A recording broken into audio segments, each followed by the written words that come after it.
Hare Krishna Mataji's and Prabhuji's. So, welcome to our session. So, ఈ రోజు మనం 15th chapter అనేది discuss చేయబోతున్నాము. సో 15th చాప్టర్ పేరు పురుషోత్తమ యోగా అంటారు. అయితే ఎందుకు ఈ చాప్టర్ ని పురుషోత్తమ యోగా అంటున్నారు, ఎవరా పురుషోత్తముడు ఏంటి అనే డీటెయిల్స్ అనేవి ఈ రోజు క్లాస్ లో మనం తెలుసుకుందాం. సో మనం ప్రతిరోజులాగే ఈ రోజు కూడా మన క్లాస్ ని మంగళాచరణ చేసి స్టార్ట్ చేద్దాం.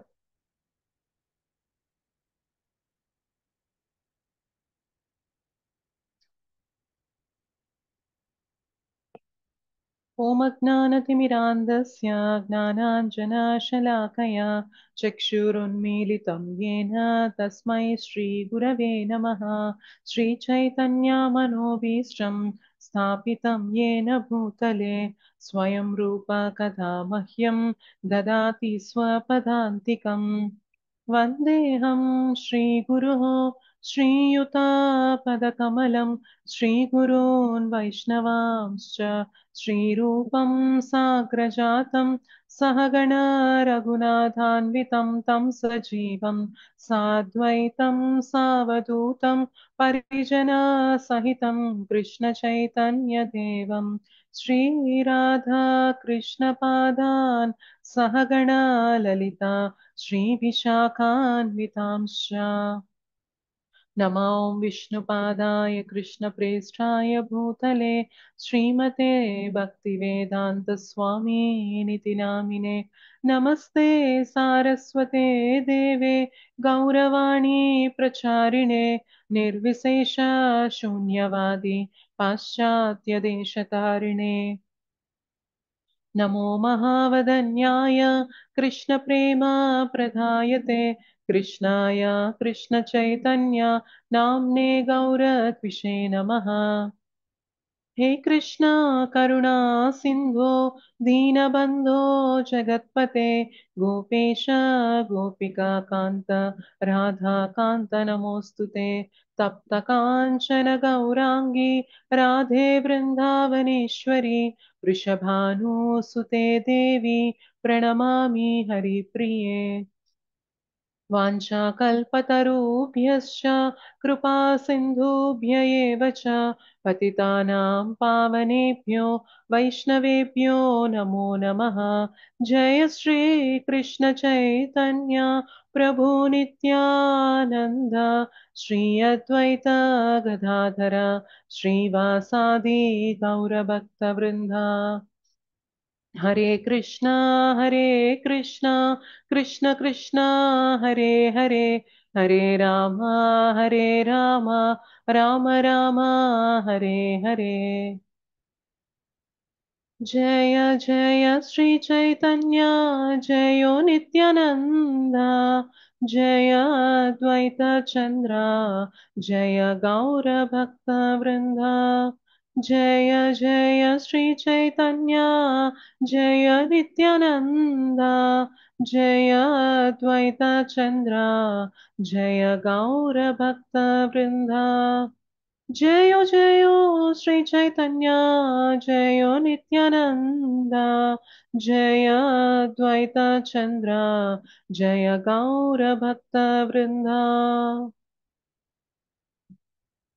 ॐ नमो भगवते वासुदेवाय। ॐ नमो भगवते वासुदेवाय। ॐ नमो भगवते वासुदेवाय। मुखं करोति वाचालं पङ्गुं लङ्घयते गिरिं यत्कृपातमहं वन्दे श्रीगुरुं दीनतारणं परमानन्दमाधवं श्रीचैतन्य ईश्वरम्। श्री श्री राधा मदन मोहन जी की जय। श्री श्री गौर निताय की जय। श्री श्री जगन्नाथ बलदेव सुभद्रा माई की जय। जगत गुरु पतित पावन श्रील प्रभुपाद की जय। श्रील गुरुदेव की जय। अनंत कोटि वैष्णव वृंद की जय। समावेत गौर भक्त वृंद की जय। कलयुग पावन हरिनाम संकीर्तन की जय। हरे कृष्ण महामंत्र की जय। हरिनाम प्रभु की जय। श्रीमद् भगवद गीता की जय। निताय गौर प्रेमानंदे हरि हरि बोल।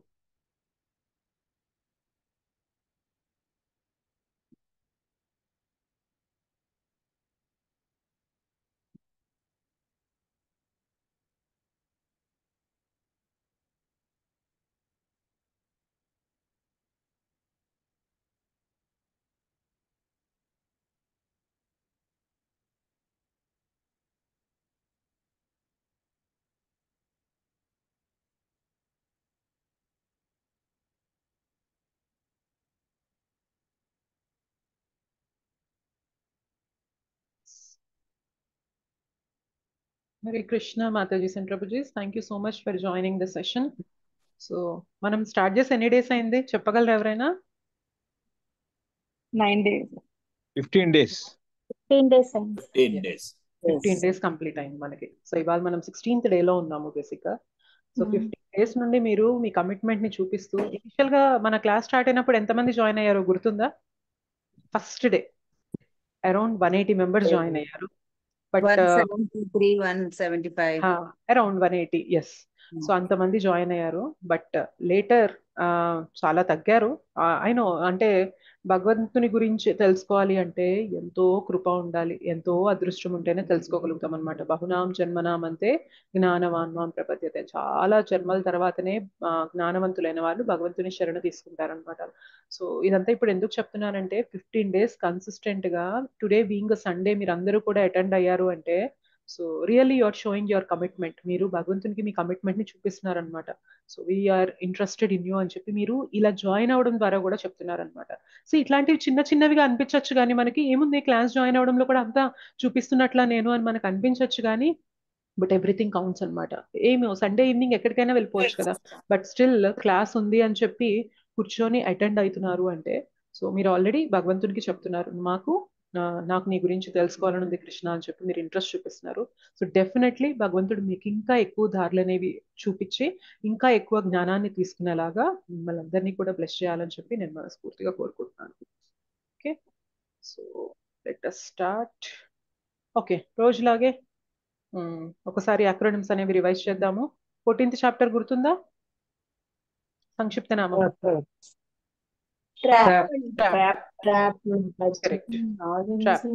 ట్రాప్ లో పి ఏంటి? Pure life. Pure life. Okay. 13th chapter Wise. Okay. Wise లో డబ్ల్యూ ఏంటి? Wise questions.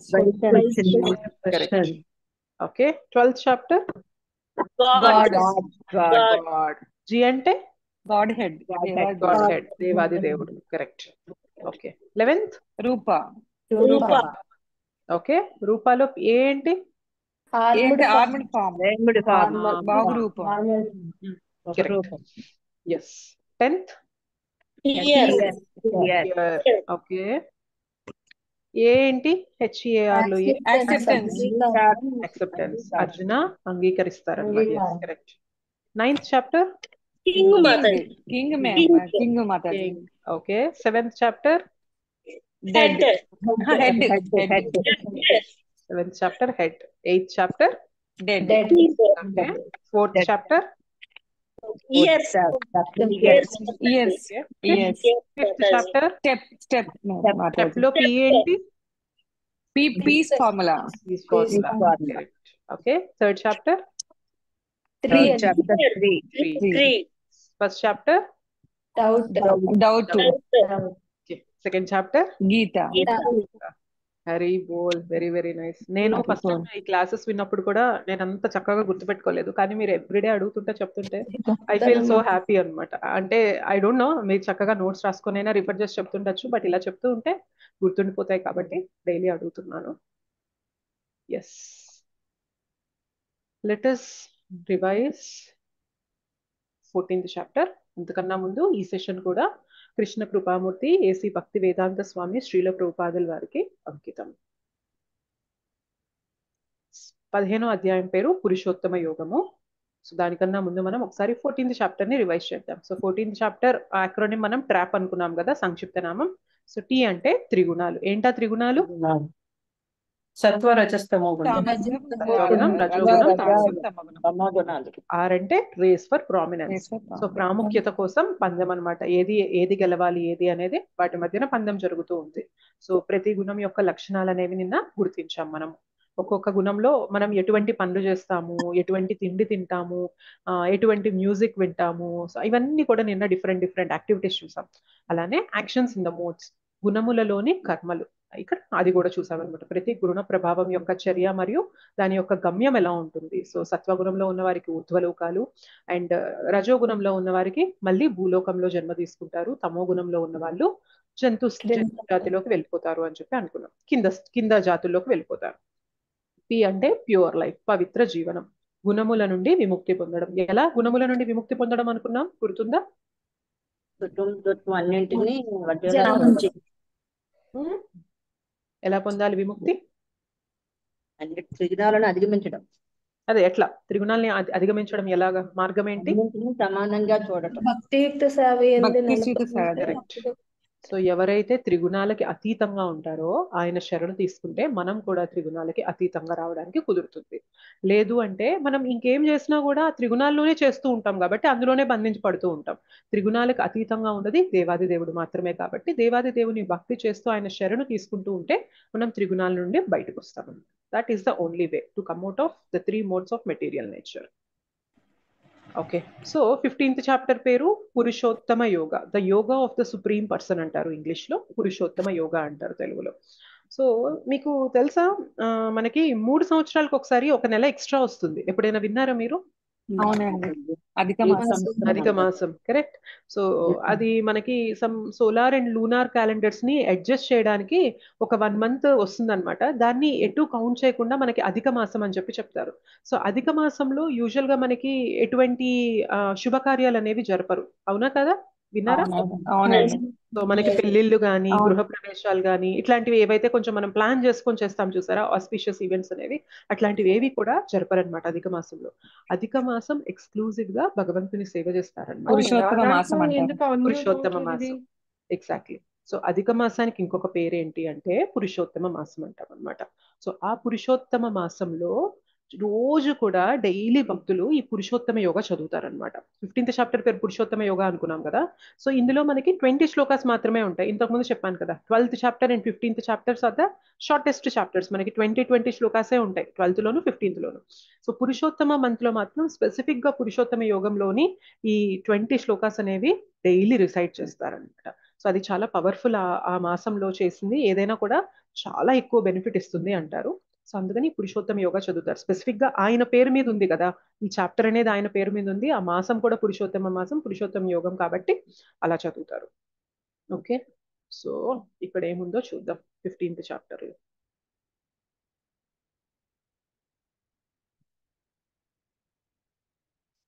Yes, 15th chapter acronym ఏంటి అంటే హోమ్, HOME, హోమ్, ఇల్లు. ఓకే, సో హెచ్ అంటే ఏంటి అంటే హోమ్ ఆర్ హోటల్. ఇల్లా లేదా హోటల్, ఇక్కడ వాకిలా అని ఉంది, ఇక్కడ తప్పుంది, ఇల్లు లేదా హోటల్ అని తీసుకోవాలి మనం ఇక్కడ. సో హెచ్ అంటే home or hotel. First 5 shlokas దానిపైన ఉంటాయి. ఓ అంటే on and on, over and over again, అంటే మళ్ళీ మళ్ళీ మళ్ళీ అట్లా మళ్ళీ మళ్ళీ తిరిగి తిరిగి అట్లా. సో 6 to 11 శ్లోకాస్ దానిపైన ఉంటాయి. ఏంటి మళ్ళీ మళ్ళీ ఏం జరుగుతుంది మళ్ళీ మళ్ళీ అనేది చూద్దాం. ఎం అంటే maintainer of body, mind, soul. So శరీరము, మనస్సు, ఆత్మల పోషకుడు ఎవరు అనేది తెలుసుకుంటాం. ఇది 12th శ్లోక నుండి 15th శ్లోక వరకు ఉంటుంది. నెక్స్ట్ ఈ అంటే ఎసెన్స్ ఇన్ 3 verses, 3 శ్లోకాలలో సారాంశం చెప్తారు. సో 16 నుంచి 20th శ్లోక వరకు. HOME, home or hotel, on and on, over and over again. M అంటే maintainer of body, mind and soul. E అంటే essence in 3 verses. Okay, so first మనం హోమ్ ఆర్ హోటల్ చూద్దాము. అయితే మనకి ఫస్ట్ శ్లోకాలో ఇలా మొదలవుతుంది అనమాట. భగవంతుడు చెప్తున్నారు, ఊర్ధ్వమూలమథ శాకం అశ్వత్థం ప్రాహురవ్యయం ఛందాంసి యస్య పర్ణాని యస్తం వేద స వేదవేద్. సో పూర్ణ పురుషోత్తముడగు శ్రీ భగవానుడు పలికెను, వ్రేళ్ళు ఊర్ధ్వముగను శాఖలు క్రిందుగను వేదరుక్కులే ఆకులుగను కలిగిన శాశ్వతమైన అశ్వత్థ వృక్షం ఒకటి కలదని చెప్పబడును. ఆ వృక్షము నెరిగినవాడు వేదములను ఎరిగినవాడు అంటున్నారు అనమాట. అయితే ఏమంటున్నారు చూసారా, వ్రేళ్ళు, రూట్స్, మనకి చెట్టుకి రూట్స్ ఉంటాయి కదా వ్రేళ్ళు, అవి ఊర్ధ్వంగా అంటే పైకి, ఊర్ధ్వం అంటే పైన కదా. సో రూట్స్ పైకి ఉన్నాయంట, శాఖలేమో కిందకున్నాయంట. సో బ్రాంచెస్ అన్ని కిందకున్నాయంట. సో ఇట్లాంటి చెట్టు అనేది అసలు మనకి ఎప్పుడైనా చూసామా చెప్పండి? వేళ్ళు పైకుండి శాఖలు, బ్రాంచెస్, ట్విక్స్, ఫ్రూట్స్ ఇవన్నీ కూడా కిందకున్నాయి. ఇటువంటి చెట్టుని ఎప్పుడైనా చూసామా మనం అసలు? నీటిలో చూడొచ్చు. కరెక్ట్, నీటిలో చూడొచ్చు అనమాట, ప్రతిబింబంలా చూడొచ్చు. సో మీరు ఇక్కడ గమనించినట్లయితే రైట్ సైడ్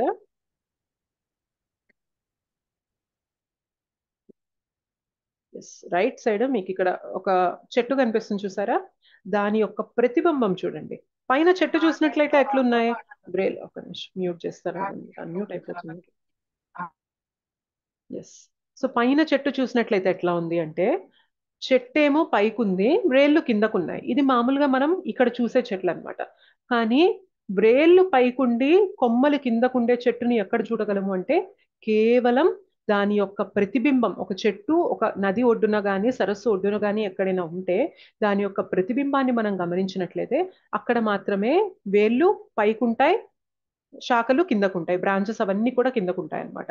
అయితే అసలు ఎందుకు చెప్తున్నారు, ఈ చెట్టు ఏంటి, ఈ చెట్టు యొక్క ప్రతిబింబం ఏంటి, మనకి దేనికి సంబంధం అని చెప్పి వచ్చినప్పుడు నేను మీకు ఒక చిన్న ఒక కథలాగా చెప్తాను. దాని తర్వాత మనం డిస్కస్ చేద్దాం. సో ఒకసారి ఏమవుతుంది అంటే, ఒక ఆయన ఒక నది ఒడ్డున కూర్చొని ఉంటారనమాట. సో కూర్చొని అట్లా మెల్లమెల్లగా ఏదో ఆలోచిస్తూ ఉన్నాడు అనమాట. ఆ నదిని చూస్తూ చూస్తూ ఏదో తన జీవితంలో జరిగింది ఆలోచిస్తూ ఉన్నాడు. సడన్ గా ఏమైందంటే, ఒక్కసారిగా దృష్టి ఆ నదిలో ఒక చోట పడింది ఆయనది. పడితే అక్కడ ఒకటి మెరుస్తూ ఉందన్నమాట. ఏంటా అని చెప్పి దగ్గరికి వెళ్ళి గమనిస్తే ఒక మంచి ఆభరణం అన్నమాట. చాలా షైనింగ్ గా ఇట్లా మెరుస్తుంది. సో నదిలో ఆ వాటర్ లో అలా ఉంది అనమాట. సో ఇదేదో బాగుంది, ఎవరో ఇట్లా పడేసుకున్నట్లున్నారు, నేను ఇది గనక తీసుకొని నేను ఇది అమ్ముకున్నట్లయితే నాకు చాలా డబ్బులు వస్తాయి అని చెప్పి వెంటనే ఆయన నీటిలోకి దూకేస్తారనమాట. నీటిలోకి దూకి చాలా ప్రయత్నం చేస్తూ ఉంటాడనమాట. మొత్తం ఇది కిందదంతా కూడా వెతికి, సో ఎక్కడుంది అది ఆభరణం అనేది మొత్తం చూస్తారు. ఎంతసేపు వెతికినా కనిపించలేదన్నమాట ఆయనకి. సరే ఎందుకు ఇట్లా అవుతుందా ఏంటా, అసలు ఉన్నదా లేదా పోయిందా ఏంటా అని చెప్పి మళ్ళీ వచ్చి ఒడ్డు దగ్గర కూర్చుంటాడు. అయితే ఆ నీళ్ళన్నీ సెటిల్ అవ్వడానికి కొంచెం టైం పడుతుంది కదా, కదిలించాడు కాబట్టి. సో కొద్దిసేపు వెయిట్ చేశాక ఏమైందంటే నీళ్ళంతా స్టేబుల్ అయిపోయినాయి. మళ్ళీ చూస్తే ఏమైందంటే మళ్ళీ కనిపించింది అక్కడ ఆభరణం. అరే ఏంటిది, ఇందాక దూకితే కనిపించలేదు మళ్ళీ కనిపిస్తుందని, ఈసారి నేను ఎట్లా అయినా కానీ ఇంకా కష్టపడైనా వెతికైనా కానీ నేను తీయాల్సిందే అని చెప్పి చూస్తారనమాట. సో మళ్ళీ నీటిలోకి దూకుతారు, మళ్ళీ కష్టపడి మొత్తం ఈసారి కింద నుండి పైకి, పై నుండి కిందకి, అటు ఇటు ఇటు అటు మొత్తం వెతుకుతారనమాట. వెతికినప్పటికీ కూడా కనిపించలేదు. ఇంకా ఆశ్చర్యంగా ఉంటుందన్నమాట. అదేంటి, నేను ఒడ్డు దగ్గర కూర్చొని చూస్తే నాకు కనిపిస్తూ ఉంటుంది, నేను నదిలోకి దూకి నేను మళ్ళీ వెతుకుతుంటే నాకు కనిపించడం లేదు, ఇదెట్లా జరుగుతుంది, జరగడానికి వీల్లేదు కదా అని చెప్పి ఆయన కూర్చొని ఆలోచిస్తూ ఉంటే ఆయన ఒకటి తెలుసుకుంటారనమాట. ఏమై ఉంటుంది చెప్పండి, చెప్పగలరు ఎవరైనా? ఆ అది వస్తువు పైన యొక్క ఉంది, నీటిలో లేదు. దాని యొక్క నీడ నీటిలో వచ్చి ఉంది నీటిలో ప్రతిబింబం. ఎగ్జాక్ట్లీ. ప్రతిబింబం. సో ఆ వస్తువు ఏదైతే ఆభరణం ఉందో ఆ ఆభరణం అనేది ఆ నది ఒడ్డున ఒక చెట్టు ఉంది. ఆ చెట్టు కొమ్మకి వేలాడుతూ ఉన్నదన్నమాట. సో ఆయన కింద నీటిని చూడగానే ఏం కనిపిస్తుంది అంటే దాని ప్రతిబింబం కనిపించింది, ఇక్కడ మెరుస్తున్నట్లుగా అట్లా షైనింగ్ గా కనిపించింది ప్రతిబింబం. అయితే లోపలికి దూకగానే వస్తువు దొరుకుతుందా? దొరకదు. సో ఆయనకు అర్థం కాలేదు ఎందుకు దొరకలేదా అని చెప్పి ఆలోచిస్తూ పైకి చూస్తే ఏమైందంటే ఆ చెట్టు కొమ్మకి వేలాడుతూ ఉంటుందన్నమాట. సో దీన్ని బట్టి మనం ఏం అర్థం చేసుకోవచ్చు అంటే, ఈ భౌతిక జగత్తు ఏదైతే ఉందో ఇది ఆధ్యాత్మిక జగత్తు యొక్క ప్రతిబింబము. ఓకే. సో ఆధ్యాత్మిక జగత్తు, మనం భగవద్ధామాలు ఉంటాయి కదా, సో గోలోక బృందావన్ కానీ వైకుంఠ ధామాలు కానీ ఇవన్నీ కూడా దే ఆర్ రియల్, అవి నిజమైనవన్నమాట. కానీ భౌతిక జగత్ ఏంటి అంటే దాని యొక్క ప్రతిబింబం ఇక్కడ ఉంటూ ఉంటుంది అనమాట. సో అందుకనే ఇక్కడ మనం ఎంత వెతకడానికి ప్రయత్నించినా కూడా ఆనందం అనేది మనకి దొరకదనమాట. ఎందుకంటే ఇక్కడ అసలు మెటీరియలే లేదు. ఆభరణం అనేది చెట్టుకుంది, చెట్టు యొక్క ప్రతిబింబం ఇక్కడ పడింది కాబట్టి మనం అక్కడ ఉందేమో అని చెప్పి మనం భ్రమపడుతున్నాం. బట్ యాక్చువల్గా అసలైన ఆనందం కానీ అసలైన సంతోషము, ఆ బ్లిస్ అనేది ఎక్కడ ఉంది అంటే ఆధ్యాత్మిక ధామంలో ఉంది. మనం ఏం చేస్తున్నామంటే ఇక్కడ దాని ప్రతిబింబం పడడం వల్ల ఓకే ఇక్కడ కూడా ఆనందం వచ్చే ఛాన్స్ ఉందేమో, నేను ఆ పని చేస్తే ఆనందం వస్తుంది, ఈ పని చేస్తే ఆనందం వస్తుందా అని చెప్పి ప్రయత్నం చేస్తూ ఉన్నాం. కానీ ఏమవుతుంది చెప్పండి, ఆనందం కోసం ప్రయత్నం చేసిన ప్రతిసారి ఏమవుతుంది, ఆనందం దొరుకుతుందా? నిరాశ కలుగుతుంది. నిరాశ కలుగుతుంది. ఎందుకు అంటే భౌతిక జగత్తులో ఆనందానికి సంబంధించిన మ్యాటర్ అనేది లేదనమాట. ఇక్కడ ఓన్లీ రిఫ్లెక్షన్ మాత్రమే ఉంది. రిఫ్లెక్షన్ లో మనకి మెటీరియల్ అనేది ఉండదన్నమాట. ఇప్పుడు మనం ఇప్పుడు నేను తిలక్ పెట్టుకున్నాను, బొట్టు పెట్టుకున్నాను. బొట్టు పెట్టుకోవాలి అంటే నేను అద్దం దగ్గర నిలబడి ఓకే అద్దంలో కూడా నేను కనిపిస్తున్నాను కదా, ఇక్కడ కూడా నేను ఉన్నాను కదా అని చెప్పి బొట్టు నేను అద్దానికి పెట్టాను అనుకోండి, అది నాకు వస్తుందా? అది జస్ట్ నాకు రిఫ్లెక్షన్ కదా. సో అట్లనే ఉంటది అనమాట. ఆధ్యాత్మిక ధామంకి ఈ భౌతిక జగత్ ఏంటి అంటే రిఫ్లెక్షన్ అన్నమాట. రియల్ హ్యాపీనెస్, రియల్ ప్లెజర్ అనేది ఆధ్యాత్మిక ధామంలో ఉంటుంది.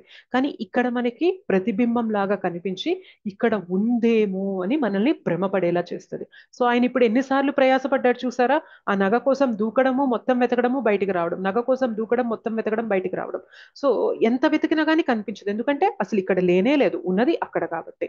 సో మన జీవితంలో కూడా ఒక్కోసారి ఏం చేస్తూ ఉంటాము అంటే, ఇప్పుడు మీకు ఆ, వరి పండుతుంది కదా.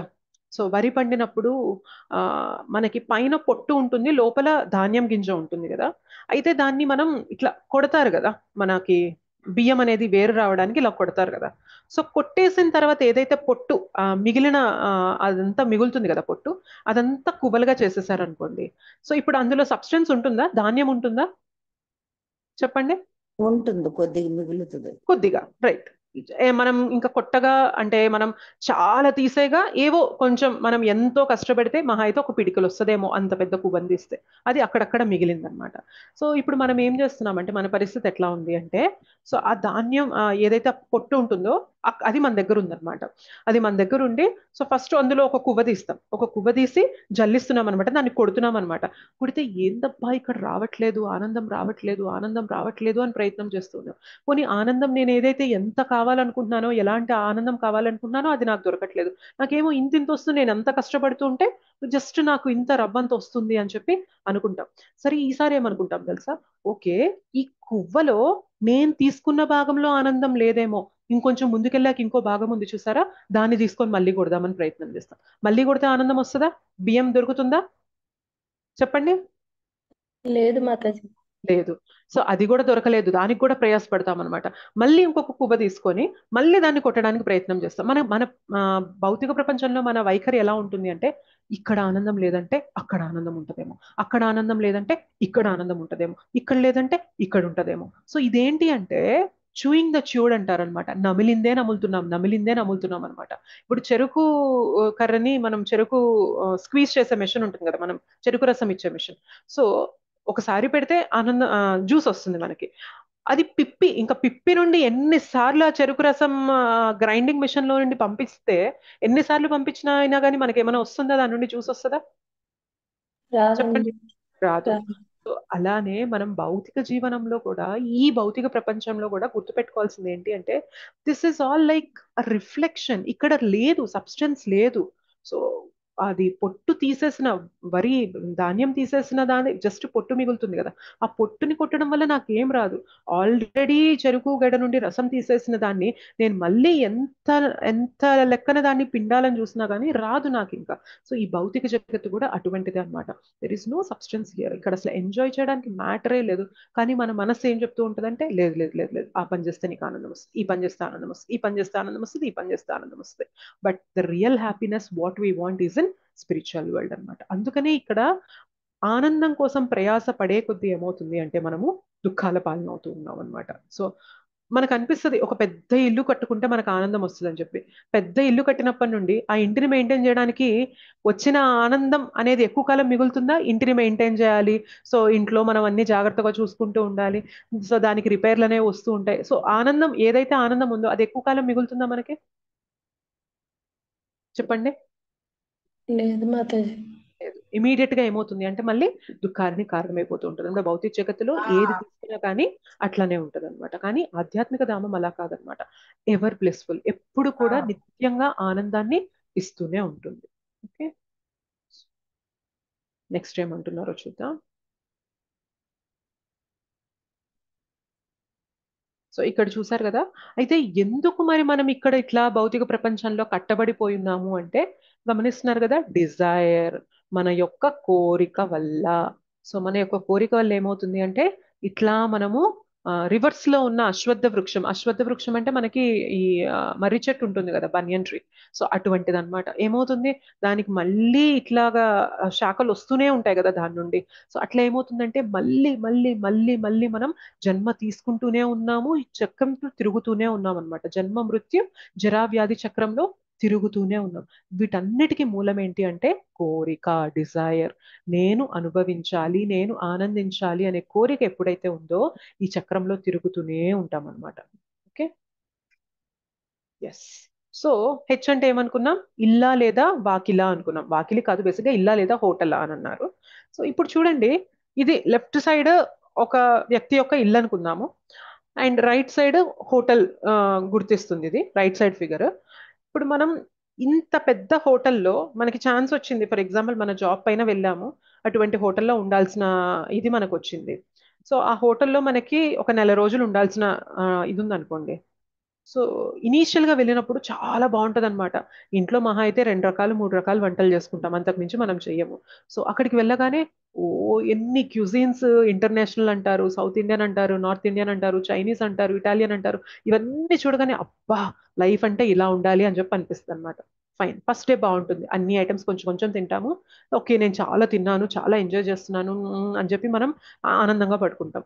సెకండ్ డే మళ్ళీ వస్తాం, కొంచెం మొదలైద్ది అనమాట. నిన్న కూడా ఇట్లానే చూసినట్లున్నానే, నిన్న కూడా ఇట్లానే ఉన్నాయి అని చెప్పి మొదలైతే మూడో రోజు సరే ఉన్న వాటిల్లో ఇంకేదో మనకి తినగలిగే ఫుడ్ ఏదన్నా ఉందా అని చెప్పి చూస్తాం.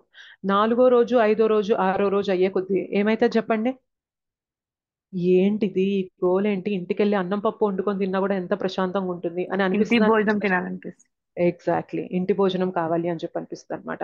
సో ఏమైతుంది అంటే ఆ, మన ఇల్లు ఏదైతే ఉందో అది మనకి చాలా కంఫర్టబుల్ గా కన్వీనియంట్ గా ఉంటది అనమాట. హోటల్ చూడ్డానికి కంఫర్ట్ గా లగ్జూరియస్ గా కనిపించినప్పటికీ కూడా అక్కడ మనం ఉండలేం ఎక్కువ కాలం. ఎందుకంటే ఇంట్లో ప్రేమ ఉంటుంది, అవునా కదా చెప్పండి. హోటల్కి వెళ్తే ఏమవుతుంది, వాడు అక్కడ అన్ని డిషెస్ పెట్టి మనల్ని తినడానికి ప్లేట్ ఇవ్వాలి అంటే మనం వాడికి ఎంతో కొంత చెల్లించాలా లేదా చెప్పండి, దానికి తగ్గట్టుగా డబ్బులు అనేవి ఇవ్వాలి. సో అక్కడ ప్రేమ ఏమన్నా ఉంటుందా? ఏమీ ఉండదు. సో మనం డబ్బులు ఇస్తాము, వాడు ఫుడ్ ఇస్తుంటాడు. సో ఏమైతుంది అంటే 4-5 రోజుల తర్వాత, ఒక వారం 10 రోజుల తర్వాత ఇదంతా వద్దు, రోజు అదే తిని తిని తిని నాలుక చచ్చిపోతుంది, ముందు ఇంటికెళ్ళి ఇంటి భోజనం తినాలి, ఇంటికి వెళ్ళిపోవాలి అని చెప్పి అనిపిస్తూ ఉంటుంది అనమాట. సో ఎన్ని సౌకర్యాలున్నా, ఎన్ని లగ్జరీస్ ఇచ్చినా కూడా అది మనల్ని సాటిస్ఫై చెయ్యలేదు. కానీ ఇంట్లో ఎక్కువ సౌకర్యాలు లేకపోయినా, ఎక్కువ మెను లేకపోయినా మన అన్న ఫీలింగ్ ఉంటుంది, ఆ ప్రేమ ఉంటుంది. సో ఇల్లు అనేది మనకి చాలా కంఫర్టబుల్ గా ఉంటుంది, అవునా కదా? అవును మాతాజీ. ఎగ్జాక్ట్లీ. సో అలానే ఇప్పుడు ఇల్లు ఏంటి, హోటల్ ఏంటి అంటే, ఇల్లు ఏంటి అంటే మనం ఏ ధామం నుండి ఇక్కడికి వచ్చామో ఆ ధామమే మన ఇల్లు అన్నమాట. సో ఆధ్యాత్మిక ప్రపంచం అనేది మన ఇల్లు. మనం ఏంటి అంటే అక్కడికి వెళ్ళడానికి ప్రయత్నం చేయకుండా హోటల్కి వెళ్ళడం అంటే అర్థం ఏంటి అంటే, పైలోకాలకి వెళ్ళడం, స్వర్గలోకాలకి వెళ్ళడం అనేది హోటల్కి వెళ్ళడం లాంటిది అనమాట. సో సుఖాలు ఎక్కువ కనిపిస్తుండొచ్చు, ఎక్కువ ఎంజాయ్ చేయొచ్చు, ఎక్కువ లగ్జూరియస్ గా ఉండొచ్చు అని మనకు కనిపిస్తుండొచ్చు. కానీ అక్కడికి వెళ్తే ఎక్కువ కాలం ఉండగలుగుతామా? హోటల్కి వెళ్ళినప్పుడు ఎక్కువ కాలం ఉంటున్నామా? ఉండలేము. ఉండలేము. యాక్చువల్గా హోటల్కి వెళ్తే అట్లీస్ట్ మన కంపెనీ వాళ్ళనేవి ఆ ఖర్చులు అనేవి పెట్టుకొని మనల్ని ఉండనిస్తారు, మన జోబులో నుండి పడేది ఉండదన్నమాట. సో అట్లా ఉండమన్నా కూడా మనం ఉండలేము, ఎప్పుడెప్పుడు ఇంటికి వచ్చి పడిపోదామా అని చెప్పి అనిపిస్తూ ఉంటుంది. అలాంటిది స్వర్గలోకాలకు కానీ ఇంకా హయ్యర్ ప్లానెట్స్ పైన ఉన్న లోకాలకు కానీ వెళ్ళాలి అంటే మనమే పుణ్యాన్ని సంపాదించుకొని ఆ పుణ్యాన్ని అంతా ఖర్చు పెట్టుకొని మనం వెళ్ళాలన్నమాట. పోనీ వెళ్ళాక అక్కడ ఏమన్నా మనం సుఖంగా ఉండగలమా అంటే ఉండలేమన్నమాట. లగ్జరీస్ ఉంటాయి, కంఫర్ట్స్ ఉంటాయి, కావాల్సినంత అనుభవించవచ్చు, కానీ ఏదైతే మనకి సోల్ లెవెల్లో కావాలో ఆ తృప్తి, ఆత్మ సంతృప్తి, ఆ ప్రేమ అనేది ఏదైతే ఉంటుందో అది దొరకదన్నమాట. అది కేవలం ఇంట్లో మాత్రమే దొరుకుతుంది. Yes or no? అవును కానీ మాతాజీ. కానీ 1 minute మాతాజీ, కానీ జస్ట్ ఫర్ చేంజ్ మనకి అకేషనల్ ఎలా ఉంటుందంటే, ఇంట్లో ఉంటే ఒకసారి ఎక్కడో బయటికి వెళ్ళి వద్దామా అనిపిస్తుంది, కంటిన్యూస్ గా బయట ఉంటే ఇంటికి వద్దామా అని అనిపిస్తారు. అలాగే పెద్ద సిటీకి వెళ్ళామనుకోండి, మన ఊర్లో ఉంటే ఎక్కడికి వెళ్ళలేకపోయామని అనిపిస్తుంది, వెళ్ళిన తర్వాత కొన్నాళ్ళకి వస్తే రెండు మనకు అనిపిస్తాయి. చేంజ్ ఇస్ ఇన్వెటబుల్ అని అనిపిస్తుంది. Change is inevitable, change is inevitable. అది మరి దాన్ని ఎలా దాన్ని ఎలా ఇప్పుడు మనమున్న సిచ్యుయేషన్ లో చేంజ్ ఇన్విటబుల్ అనేది వెరీ కామన్ పాయింట్. నేను ఎప్పుడు ఇంట్లోనే ఉంటున్నా, నేను ఎలా బయటికి వెళ్ళి రావాలి అని. ఒకవేళ మన ఇల్లే ఎటువంటిది అంటే మనం ఏదైతే కోరుకుంటున్నామో ఆ ఇల్లు అలా మారుతుంది అనుకోండి, మళ్ళీ చేంజ్ కావాలి, పైకి వెళ్ళాలి అని చెప్పి కోరుకుంటామా? ఇక్కడ ఇక్కడ మనకు అది పాసిబుల్ కాదు. మనకంటూ ఒక ఇల్లు ఉంటుంది, ఆ ఇంట్లో ఇప్పుడు నాకు ఈ రూమ్ లో నేను కూర్చున్న ఈ రూమ్ ఎప్పుడు ఇలానే ఉంటుంది. సో ఇదేం మారదనమాట. కానీ మనకంటూ ఒక ఇల్లు ఉంది, ఆ ఇల్లు ఎంతో ఎంతో అద్భుతంగా ఉంటుంది, ఎంతో ఆనందంగా ఉంటుంది, అసలు దుఃఖాలే ఉండవు, full of happiness and bliss, చాలా ప్రేమపూర్వకంగా ఉంటుంది ఆ ఇంట్లో అనుకున్నప్పుడు అసలు చేంజ్ కూడా కోరుకోవాలని మనకు అనిపించదు అనమాట. ఇదే నాకు కావాలి అని చెప్పి అనిపిస్తుంది. ఇప్పుడు మనం ఉన్న ఇల్లు భౌతిక ప్రపంచంలో ఉంది కాబట్టి మీరు అన్న పాయింట్ వ్యాలిడ్, మనకి చేంజ్ కావాలి అని. కానీ ఆధ్యాత్మిక ధామంలో మనం ఒక్కసారి అక్కడికి వెళ్ళాము అంటే అసలు మనకి అనిపిస్తుంది అనమాట, ఎందుకు దీన్ని నేను వదిలేసి వెళ్ళిపోయాను, నా మూర్ఖత్వం కాకపోతే నేను ఒక్కదాన్ని వెళ్ళి నేను ఎంజాయ్ చేస్తానని నేను ఎందుకు అడిగాను భగవంతుణ్ణి. సో ఇంత మంచి ఇంటిని, ఇంత మంచి ప్రేమని, ఇంత మంచి ఆ ఎఫెక్షన్ ని నేను వదిలేసుకొని వచ్చాను అంటే ఐఎమ్ సో ఫూలిష్ అని చెప్పి మనకు అనిపిస్తుంది అనమాట. బట్ ఫర్ నౌ మనం భౌతిక ధామంలో ఉన్నాం కాబట్టి భౌతిక ధామంలో ఆ చేంజ్ కోరుకోవడం అనేది కామన్ అనమాట. ఓకేనా? ఓకే. సో భగవంతుడు చెప్తారనమాట ఆ ప్లేస్ ఎలా ఉండబోతుంది అని కూడా మనకు చెప్తారు. దానికన్నా ఇంకేముంటుందో చూద్దాం. అయితే ప్రతిబింబం నుండి మనల్ని మనం విముక్తుల్ని చేసుకోవాలి. సో ఇందాక అనుకున్నాం కదా, ఈ భౌతిక ప్రపంచం అనేది ప్రతిబింబం, రియాలిటీ ఎక్కడ ఉంది అంటే ఆధ్యాత్మిక ధామంలో ఉంది అనుకున్నాం. అయితే మనమందరం ఈ ప్రతిబింబంలో చిక్కుకుపోయి ఉన్నాం కదా భౌతిక జగత్తులో. మరి దీని నుండి మనం ఎలా విముక్తుల్ని చేసుకోవాలి అంటే సరైన ఉపాధి ఏంటో తెలుసుకోవాలి. ఉపాధి అంటే తెలుసు కదా మనకి, మీకు తెలుసా, ఐడియా ఉందా ఉపాధి అంటే? సో డెసిగ్నేషన్స్ అంటారు అనమాట. ఇప్పుడు నేనున్నాను అనుకోండి, నేను ఒకరికి వైఫ్ని, ఒకరికి డాటర్ని, ఒకరికి తల్లిని, ఒక కంపెనీలో వర్క్ చేస్తే నేను పలానా కంపెనీకి ఎంప్లాయీని, ఒక కంట్రీలో ఉంటే నేను పలానా సిటిజన్ని అని చెప్పి, ఇట్లా ఇవన్నీ ఏంటి అంటే మన యొక్క ఉపాధులు అనమాట. అయితే ఈ ఉపాధులు మనం బయట మాట్లాడేవన్నీ కూడా దేని ఆధారంగా ఉంటాయి చెప్పగలరా? ఆత్మ ఆధారంగానా, శరీరం ఆధారంగానా? శరీరం ఆధారంగా. శరీరం ఆధారంగా. ఇప్పుడు నేను ఏవైతే చెప్తున్నానో ఇవన్నీ కూడా శరీరం ఆధారంగా ఉంటాయి. కానీ సరైన ఉపాధి ఏంటి? మనం శరీరమా ఆత్మనా? ఆత్మ. ఆత్మ. మరి సరైన ఉపాధి ఏంటి అంటే ఆత్మ యొక్క డెసిగ్నేషన్ ఏంటో తెలుసుకోవాలి, ఆత్మ చేయాల్సిన కర్తవ్యం ఏంటో తెలుసుకోవాలి. ఆత్మ చేయాల్సిన పని, ఆత్మకి డెసిగ్నేషన్ ఏంటి అంటే జీవేర స్వరూపహోయ్ కృష్ణేర నిత్యదాస్. సో జీవుని యొక్క స్వరూపం ఏంటి అంటే భగవంతుని యొక్క నిత్య సేవకుడు, నిత్యదాసుడు. సో అది తెలుసుకున్నప్పుడు మెల్లిమెల్లిగా ఈ ప్రతిబింబం నుండి మనము బయటికి రాగలుగుతాం అనమాట. నిత్యదాసులను తెలుసుకోవాలి, దానికి తగ్గట్టుగా మనము వ్యవహరిస్తూ ఉండాలి. భగవత్ సేవలో మనం ఇన్వాల్వ్ అవుతూ, నిమగ్నం అవుతూ సేవా కార్యక్రమాలు అనేవి చేస్తూ ఉండాలి. అప్పుడే మనం ఉపాధికి తగ్గట్టుగా బ్రతుకుతున్నట్లు అనమాట. ఓకేనా? ఆసక్తి ద్వారా అనాసక్తి. సో ఆసక్తి ద్వారా అనాసక్తి అంటే ఏంటి అంటే ఇప్పుడు మనందరం కూడా ఈ ప్రతిబింబానికి బాగా ఆసక్తులం అయి ఉన్నామా లేదా చెప్పండి? ప్రతిబింబం అంటే భౌతిక జగత్తు. సో ఈ భౌతిక జగత్తుకి బాగా అటాచ్ అయిపోయి ఉన్నామా లేదా? అవును. కానీ మరి ఈ అటాచ్మెంట్ పోవాలి అంటే ఇంతకన్నా పెద్ద అటాచ్మెంట్ ఏదన్నా మనకి ఇస్తే ఈ అటాచ్మెంట్ వదిలేయగలుగుతామా లేదా చెప్పండి? అవునండి. సో ఒక చిన్న పాప దగ్గర ఒక చిన్న బొమ్మ ఉంది అనుకుందాం అనుకోండి. సో ఆ బొమ్మని మనం అడుగుతున్నాం అనుకోండి, ఆ బొమ్మని నాకు ఇవ్వు, ఆ బొమ్మని నాకు ఇవ్వు, ఆ బొమ్మని నాకు ఇవ్వు అంటే ఆ పాప ఇస్తుందా? పెద్ద బొమ్మ ఇస్తే చిన్న బొమ్మ ఇస్తుంది. సో ఫస్ట్ ఏమంటది, ఆ బొమ్మని ఇవ్వడానికి సిద్ధపడతా అనమాట. నా దగ్గర ఇదే ఉంది, నేను ఇది ఇవ్వను, నాకు ఇది చాలా ఇష్టం అని అంటది అనమాట. కానీ అంతకన్నా అట్రాక్టివ్ బొమ్మ, అంతకన్నా చాలా పెద్ద బొమ్మ, ఇంకా ఇంకా చాలా బ్యూటిఫుల్ గా ఉండే బొమ్మని మనం ఇచ్చామనుకోండి, ఆటోమేటిక్ గా చిన్న బొమ్మని పక్కన పెట్టేస్తుందా లేదా? అవును మాతాజీ. సో అట్లానే మనం కూడా ఈ ప్రతిబింబం పైన ఆసక్తి ఎందుకు అయ్యాము అంటే రియాలిటీ ఏంటో జ్ఞానం లేదు కాబట్టి. అసలు నిజమైన ధామం మనం ఎక్కడికి చెందిన వాళ్ళమో దానిపైన మన జ్ఞానం లేదు కాబట్టి మనం ఈ ఇమాజినరీ ఈ ప్రతిబింబానికే బాగా మమేకమైపోయి ఉన్నాం అనమాట.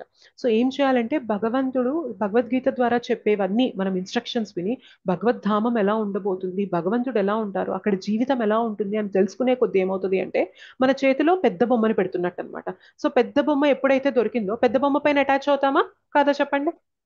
అవును మాతాజీ. సో అట్లా ఏమవుతుంది అంటే మన అటాచ్మెంట్ అనేది మెల్లిగా ఆధ్యాత్మిక ధామం వైపు, ఆధ్యాత్మిక ప్రగతి వైపు మనకి ఎప్పుడైతే దానిపైన అటాచ్ అవుతామో ఆటోమేటిక్గా ఈ భౌతిక జగత్తు పైన మనకున్న అటాచ్మెంట్ అనేది పోతూ ఉంటుంది అనమాట. సో ఎప్పుడు కూడా అంతే అనమాట, ఇది వదిలే ఇది వదిలే ఇది వదిలే అంటే మన వల్ల కాదు. ఇది వదిలే కన్నా ముందు ఇంతకన్నా పెద్దది మనకి ఇస్తేనే మనం వదలగలుగుతాం. లేదంటే అయ్యో నా దగ్గరది పోతుంది, అమ్మో నా దగ్గరది పోతుంది అని మనం అదొక ఇన్సెక్యూర్ ఫీలింగ్కి గురవుతాం. కానీ అంతకన్నా పెద్దది ఇచ్చామనుకో, ఇది నాకొద్దు నువ్వే ఉంచేసుకో అని చెప్పి మనం ఇచ్చేస్తాం వేరే వాళ్ళకి. సో భగవద్ధామం యొక్క గొప్పతనం ఏంటి, అక్కడికి వెళ్తే ఎంత బెనిఫిట్ ఉంటుంది ఏంటి అనేది తెలుసుకున్నప్పుడు ఆటోమేటిక్ గా దీనిపైన అనాసక్తులం అవుతాం, దానిపైన ఆసక్తి అనేది డెవలప్ అయితే. ఇంకేమంటున్నారో చూద్దాం. భౌతిక ప్రకృతిపై ఈశ్వర భావాన్ని త్యజించడం.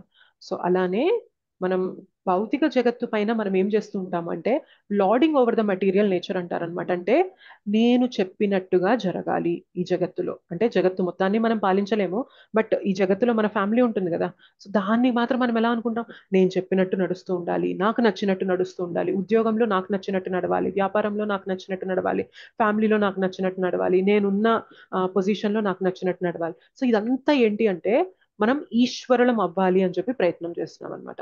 ఎప్పుడైతే అటువంటి ప్రయత్నం ఉంటుందో దీంతో ఎక్కువ మమేకం అవుతాం అనమాట. సో అది ఎప్పుడైతే పోతుందో నేను ఈశ్వరుణ్ణి కాదు, ఐఎమ్ నాట్ ద కంట్రోలర్. నాకు కంట్రోల్ కొంత ఇచ్చారు భగవంతుడు, కానీ అన్ని నేను కంట్రోల్ చేయలేను. ఏదైతే నాకు ఇచ్చారో అది బాధ్యతాయుతంగా నేను కంట్రోల్ చేస్తే దట్ ఈస్ ఫైన్. కానీ లోభం కొద్దీ నేనే అందరినీ కంట్రోల్ చేయాలి, మొత్తం నా చేతిలో నడుస్తూ ఉండాలి అని ఎప్పుడైతే పెట్టుకుంటామో దీనికి ఇంకా ఎక్కువ బంధనం వైపు వెళ్ళిపోతాం. సో ఇది ఎక్కువ బంధనంలోకి వెళ్ళిపోయే కొద్దీ ఆధ్యాత్మికం తామం వైపు మనకు అసలు తిరిగి చూడడానికి సమయం ఉంటుందా? మాతాజీ ఉండదు. ఉండదు. సో ఈ మనం ఏదైతే ఆధిపత్యం చెలాయించాలి అని ఏదైతే ఉంటుందో భౌతిక ప్రకృతి పైన, దాన్ని మనం త్యజించాలి అన్నమాట. సో ఈ 3 గుణాలు చెప్పాక ఇంకేమంటున్నారో చూద్దాం. So on and on, over and over again, మళ్ళీ మళ్ళీ అని చెప్పి చెప్తున్నారు. ఇక్కడ చూడండి, ఆధ్యాత్మిక ప్రపంచం, భౌతిక ప్రపంచం, మనకి 6th శ్లోకా నుండి 11th శ్లోకాస్ వరకు దీని గురించి చెప్తున్నారు. అయితే ఆధ్యాత్మిక ప్రపంచం ఎలా ఉంటుంది అంటే న తద్భాసయతే సూర్యో న శశాంకో న పావకః యద్గత్వా న నివర్తంతే తద్ధామ పరమం మమ. అయితే ఇంతకన్నా ఎక్స్ప్లెయిన్ చేసే ముందు నేను 15.5 శ్లోకా కూడా మీకు ఒకసారి చూపిస్తాను.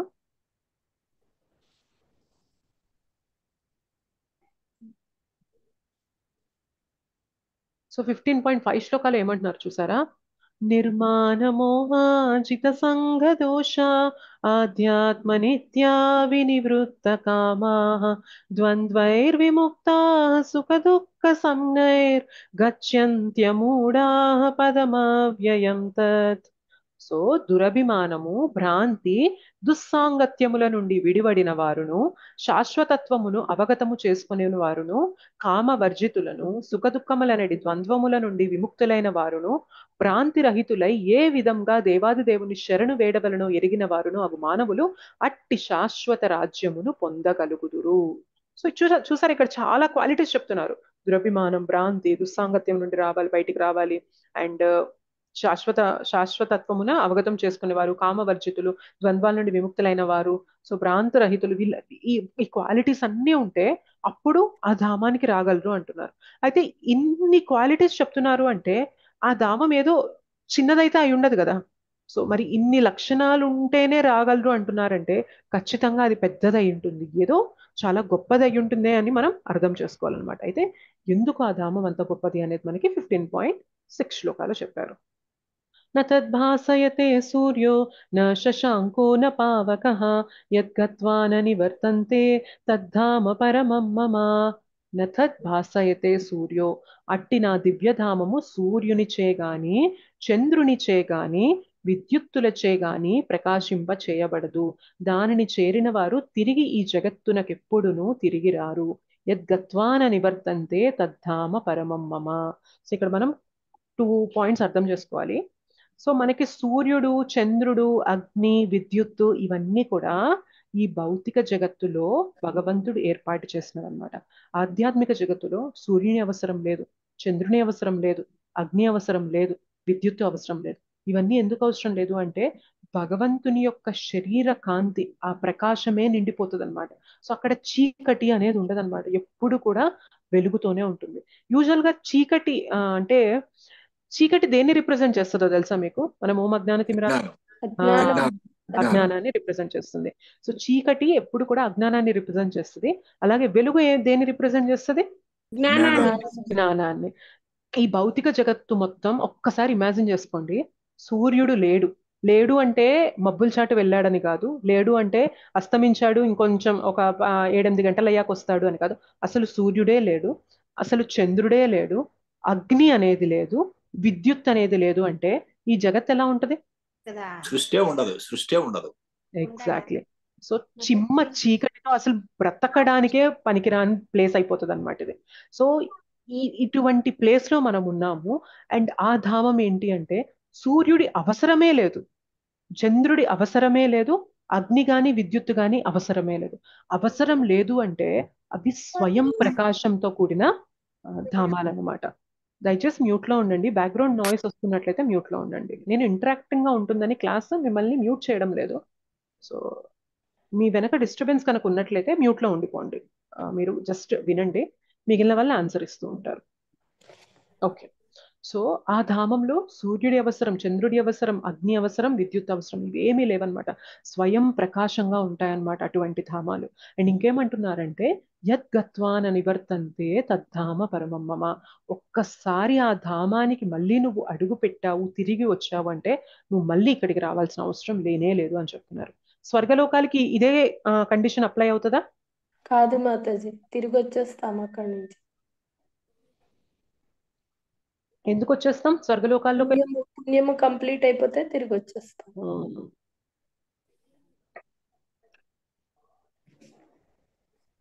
కరెక్ట్. సో చాలా మంది మనకేంటి అంటే, సో ఇక్కడ మంచి పనులు చేసుకొని స్వర్గానికి వెళ్ళిపోవాలి, స్వర్గంకి వెళ్ళిపోతే మనం అక్కడ ప్రశాంతంగా ఉండొచ్చు అని అనుకుంటాం. కానీ భగవద్గీత ఒకసారి మనకు చదివినప్పుడు అర్థమైపోతుంది అనమాట. సో స్వర్గం కూడా టెంపరీ ప్లేసే. అక్కడ కూడా కొన్ని క్రెడిట్స్ అనేవి మనం కూడగట్టుకొని వెళ్ళాం కాబట్టి ఆ పుణ్యం ఉన్నంత వరకు ఉంటాము. సో క్షీణే పుణ్యే మర్త్యలోకం విశంతి అంటారనమాట. ఒక్కసారి ఆ పుణ్యం అనేది క్షీణించిపోయింది అంటే మళ్ళీ మర్త్యలోకంలోకి పడిపోతాం అనమాట. కానీ భగవద్ధామం అలా కాదనమాట. ఎందుకంటే భగవద్ధామానికి వెళ్ళడానికి మనకి పుణ్యం కావాలా, ఏం కావాలి చెప్పండి? జ్ఞానం కావాలి మాతాజీ. పాపం రెండు. జ్ఞానం. ఇంకేం కావాలి జ్ఞానంతో పాటు? భక్తి మాతాజీ. భక్తి. ప్రేమ, భక్తి భగవత్ కావాలి, ప్రేమ. భగవత్ ప్రేమ కావాలి. Yes, correct. సో భగవత్ ప్రేమ, భగవద్ భక్తి అనేది మనల్ని శాశ్వత ధామానికి తీసుకెళ్తుంది అనమాట. కానీ పుణ్యకర్మలు కానీ పాపకర్మలు అఫ్ కోర్స్ అది మనకు తెలిసిన విషయమే, మనం ఇంకా బ్యాక్ వెళ్ళిపోతాం కాబట్టి దాని గురించి అందరికీ ఐడియా ఉంటుంది.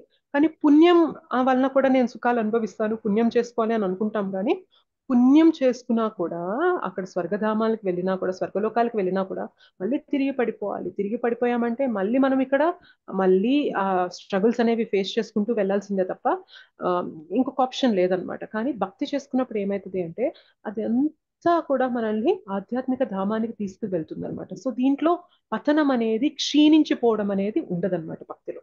So that is the difference between భక్తి యాక్టివిటీ కానీ పుణ్య చేసే యాక్టివిటీ కానీ. ఈ రెండింటి మధ్యన డిఫరెన్స్ అనమాట. పుణ్యం చేసుకోవడం అనేది భక్తి ద్వారా పుణ్యం చేసుకోవడం కాదంటారా? భక్తితో పుణ్యం రాదు ప్రభు. భక్తితో సుకృతి వస్తుంది, అది పుణ్యం కింద లెక్క పెట్టరు. మరి పుణ్యం అనేది ఏంటి? Good acts. గుడ్ యాక్ట్స్ అంతే. Without any devotion. ఎస్, అంతే. Good acts without any devotion, అది పుణ్యం. సో ఆ పుణ్యం వల్ల ఇంత డిఫికల్ట్ అయినటువంటి సబ్జెక్ట్ భగవంతుడు అట్లీస్ట్ గురువులకి, ఎవరైతే గురు పరంపరో లేకపోతే భగవంతుడి స్వరూపంలో మానవులుగా వస్తున్నారో వాళ్ళైనా అది చూసి మనలాంటి వాళ్ళకి చెప్పేటట్టుగా, ఇగో వైకుంఠలోకం ఎలా ఉంటుంది, భగవద్ధామం ఎలా ఉంటుంది, నేను చూశాను అని ఒక ప్రెజెంటేషన్ వస్తే ఇంకా ఈజీ అయిపోతుంది కదా మాతాజీ. యాక్చువల్ గా చాలా మేము కొంచెం నియర్ డెత్ ఎక్స్పీరియన్సెస్ అని కొన్ని వింటాం ప్రభుజీ యూట్యూబ్ లో. దాంట్లో చెప్తారనమాట. సో మేము ఒక ప్లేస్ కి వెళ్ళాము అంటే ఐఎమ్ నాట్ ష్యూర్ అవి ఎంతవరకు అథెంటిక్ అనేది నాకు తెలియదు. But I just want to say, మీరు చెప్పారు కాబట్టి చెప్తున్నా. చాలా మంది ఎప్పుడైతే నియర్ డెత్, ఇంకా ఆల్మోస్ట్ చనిపోబోతున్నారు అనుకున్న టైంలో వాళ్ళకి తెలుస్తుందంట వాళ్ళు ఏదో ఒక వైట్ టన్నెల్ లాగా వెళ్ళిపోయి ఒక ప్రపంచంలోకి వెళ్ళిపోతున్నారంట. అక్కడ అందరూ కూడా ఆనందంగా ఉన్నారంట. అసలు ఎలాంటి బాధ లేదు, ఎలాంటి దుఃఖం లేదు, full of happiness and full of piece తో ఉన్నాము. కానీ సంహౌ నాకు మళ్ళీ ఏదో బాధ్యత ఉంది అని చెప్పి నన్ను మళ్ళీ ఈ శరీరానికి పంపిస్తున్నారు. నేను వద్దు నేను వెళ్ళను, ఇక్కడే ఉంటాను అని చెప్పి నేను అంటున్నాను. అయినప్పటికీ కూడా నేను ఈ శరీరంలోకి రావాల్సి వచ్చింది అని చెప్పి వాళ్ళు మళ్ళీ తిరిగి వచ్చి చెప్పిన వాళ్ళు కూడా కొంతమంది ఉన్నారనమాట. సో అట్లా కొన్ని నియర్ డెత్ ఎక్స్పీరియన్సెస్ మనకి యూట్యూబ్ లో కొన్ని దొరుకుతాయి. అట్లా ఎప్పుడైనా మేము అలా చూసినప్పుడు మాకు అనిపిస్తుంది అనమాట. సో మనం అనుకుంటాం అంటే శాస్త్రంలో ఉండేది ఎంతవరకు నమ్మచ్చో ఏమో అని మనకు కొంచెం అనిపిస్తుంది. కానీ but this is the only వే ప్రభుజీ, ఇది ఒక్క మార్గంతో. ఎందుకంటే మనం ఇంద్రియాలతో కనుక్కోలేనిదే శాస్త్రాల్లో ఉంటది అనమాట. సో గురువు మనకి శాస్త్రాల్లో ఉన్నది ప్రెజెంట్ చేస్తారు. సో అక్కడికి వెళ్తే ఇలా ఉంటుంది అని శాస్త్రాల్లో ఉంది కాబట్టి గురువులు అదే మనకి ప్రెజెంట్ చేస్తున్నారు. బట్ ఇంకా రియలిస్టిక్ గా చూడాలి అంటే ఇటువంటివి మనం చూసినప్పుడు మనకు అర్థమైంది అనమాట. Okay, there is something beyond this world, దీనికి అతీతంగా ఏదో ఉంది అని చెప్పి మనకు అర్థమవుతుంది అనమాట. బట్ అక్కడ విట్నెస్ చేసేవాళ్ళు కానీ మనకు చెప్తే ఇంకా ఈజీ అయిపోతుంది కదా సబ్జెక్ట్. అసలు గురువులంతా విట్నెస్ చేసిన వాళ్ళే ప్రభు. విట్నెస్ చేసిన వాళ్ళు, మన ఆచార్యస్ ఎవరైతే ఉన్నారో వాళ్ళు దాన్ని విట్నెస్ చేసే వస్తారనమాట. ఎందుకంటే వాళ్ళు మనలాగా జన్మ తర్వాత జన్మ తీసుకోరనమాట.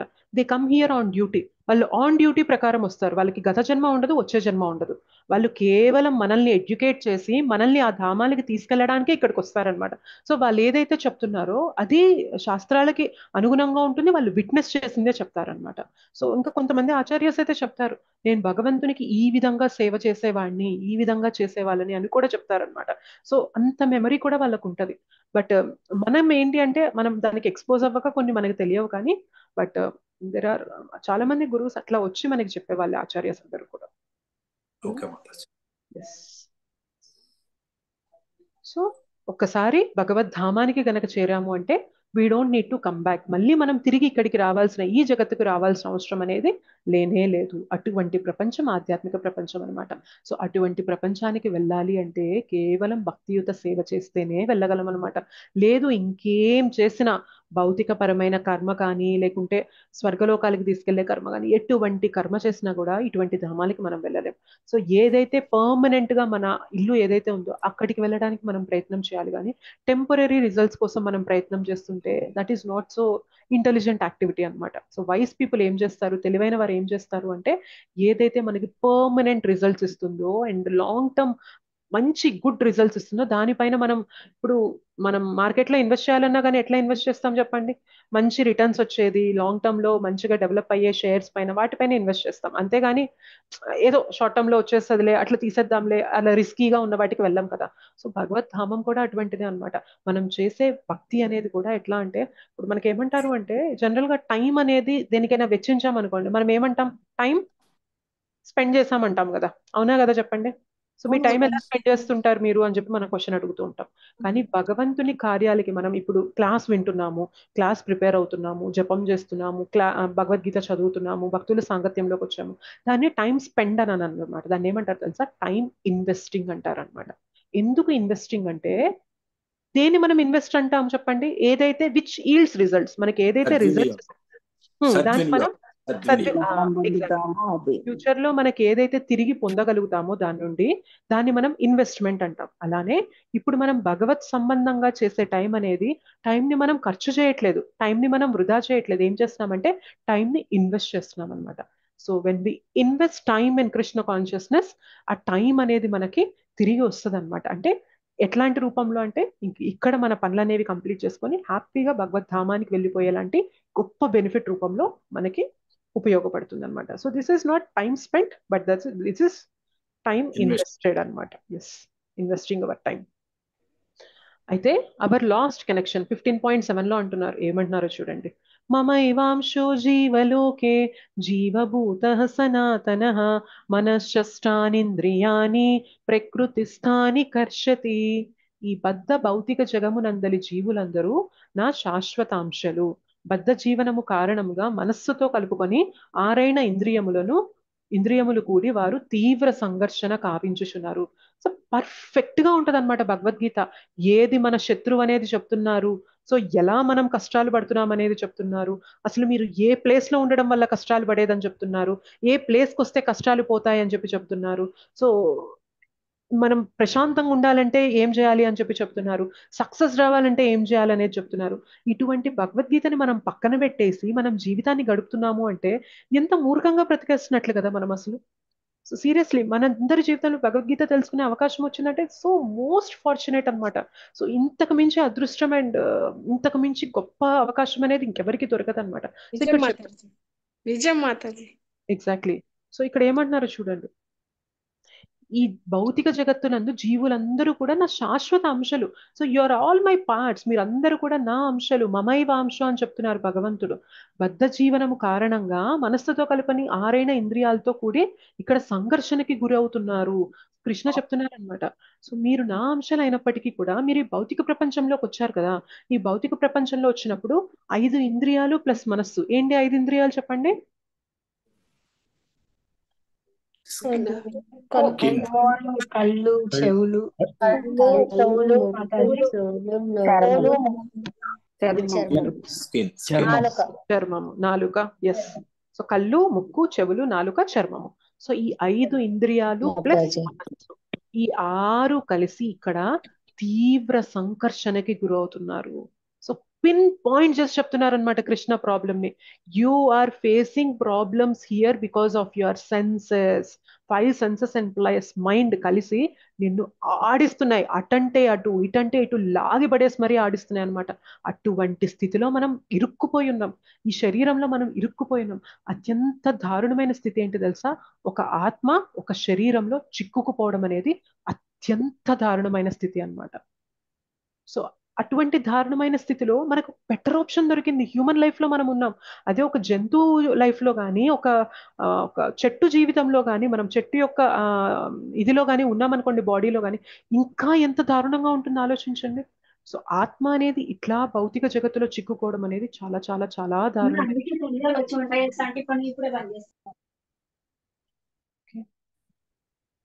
సో నేను ఎన్నిసార్లు చెప్పినా మీరు అన్మ్యూట్ అయిపోతున్నారు. నేను ఇంకా అందరినీ మ్యూట్ చేయడం తప్ప ఏం చేసేది లేదు. మీకే ఇంటరాక్టివ్ గా ఉండదు సెషన్. మీకు ఎలా కావాలి చెప్పండి? ఇంటరాక్టివ్ గా కావాలా, లేదు ఒక మామూలుగా చెప్పేసుకుంటూ వెళ్ళిపోమంటారా న్యూస్ చదివినట్లు? ఇంటరాక్టివే బాగుంటుంది మాతాజీ. ఎగ్జాక్ట్లీ, అందుకనే నేను మీకు అన్మ్యూట్ చేసుకునే ఆప్షన్ ఇస్తున్నాను.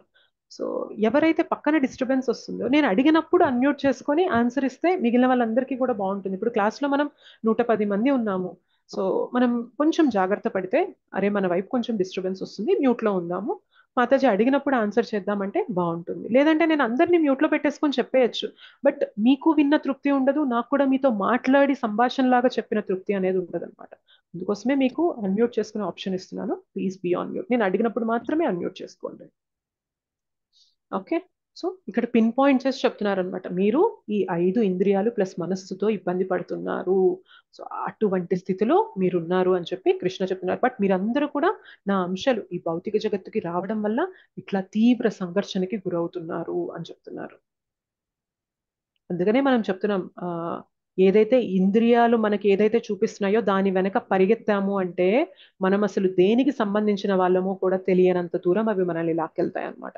అందుకనే ఇంద్రియ సుఖం, ఇంద్రియ భోగం అనేది కొంచెం పక్కన పెట్టి ఆ ఎంజాయ్మెంట్ అనేది తగ్గించుకుంటే అసలు రియల్ ఎంజాయ్మెంట్ ఏందో తెలుస్తుంది. నేను ఎక్కడికి సంబంధించిన వాడినో తెలుస్తుంది, ఎలా వెళ్ళాలి అక్కడికి అనేది తెలుస్తుంది. సో ఇదంతా పక్కన పెట్టేసి ఇంద్రియాలు చూపించిన దాని వైపల్లా పరిగెత్తుకుంటూ వెళ్ళిపోయామనుకోండి, అసలు మనకి ఇంకా జీవితం అనేది గతి తప్పిపోతుంది అనమాట. గతి తప్పిపోయి ఎట్టంటే అటు వెళ్ళిపోతాం అనమాట. సో అట్లా మనల్ని ఇంద్రియాలు ఆడిస్తూ ఉంటాయి. అని ఇంకేమంటున్నారో చూడండి, భౌతిక అస్తిత్వం. శరీరం యదవాప్నోతి యచ్చాప్యుత్రామతీశ్వరః గృహీత్వైతాని సంయాతి వాయుర్గంధాని వాశయాత్. వాయువు గంధమును మోసుకొని పోనట్లు జీవుడు ఈ భౌతిక జగమున విభిన్నములైన తన భౌతిక భావ సంస్కారములను ఒక దేహము నుండి వేరొక దేహమునకు కొనిపోవుచుండును. ఈ విధముగా అతడు ఒక దేహమును గ్రహించి తిరిగి వేరొక దేహమును గ్రహించుటకై దానిని విడుచుచుండెను. ఇక్కడ చూడండి, డైరెక్ట్ గా చెప్పేస్తున్నారు, రీఇన్కార్నేషన్, మళ్ళీ జన్మ తీసుకుంటారు అని ఈజీగా చెప్పేస్తున్నారు అనమాట. సో ఇది భగవద్గీత జ్ఞానం లేని వాళ్ళని అడిగితే ఏమంటారు చెప్పండి? ఉన్నది ఒకటే లైఫ్, ఎంజాయ్ చేసాయి అంటారా కదా? చెప్పండి.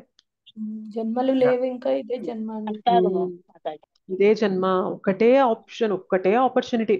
ఎంత సుఖపడగలవో అంత సుఖపడు, ఎంత ఎంజాయ్ చేయగలవో అంత ఎంజాయ్ చేయని చెప్పి జ్ఞానం లేని వారు చెప్తారు. కానీ మనకు ఎలా అనిపిస్తుంది తెలుసా? అదే అబ్బా నిజం కదా, వీళ్ళు చెప్పేది ఎంత బాగుంది, ఇట్లనే కదా, ఉన్నది ఒక్కటే జీవితం, ఈ జీవితంలో నేను అనుభవించాల్సిందంతా అనుభవించాలి, నాకు తినాలనిపించిందల్లా తినాలి, చూడాలనిపించిందంతా చూడాలి, ఇంకా ఇది పోతే ఇంకా నాకు లేదు అని చెప్పి అనుకుంటాం. కానీ ఇక్కడ చెప్తున్నారనమాట భగవంతుడు, ఎట్లా అయితే వాయువు గంధాన్ని మోసుకొని పోతుందో, మంచి సుగంధం వచ్చే ప్లేస్ లో ఉన్నాం అనుకోండి, ఆ వాయువు ఆ సుగంధాన్ని తీసుకెళ్తూ ఉంటుంది.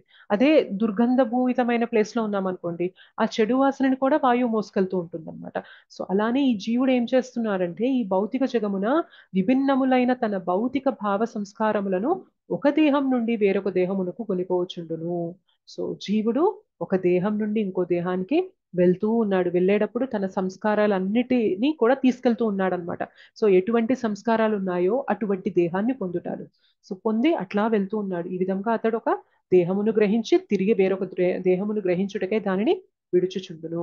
So he takes body, he lives there, he again gives up his body, మళ్ళీ ఓ శరీరాన్ని తీసుకుంటాడు, మళ్ళీ కొంతకాలం బ్రతుకుతాడు, మళ్ళీ ఆ శరీరాన్ని వదిలేస్తాడు, మళ్ళీ ఇంకో శరీరాన్ని తీసుకుంటాడు. సో ఇది జరుగుతూనే ఉందన్నమాట, జరుగుతూనే ఉంది.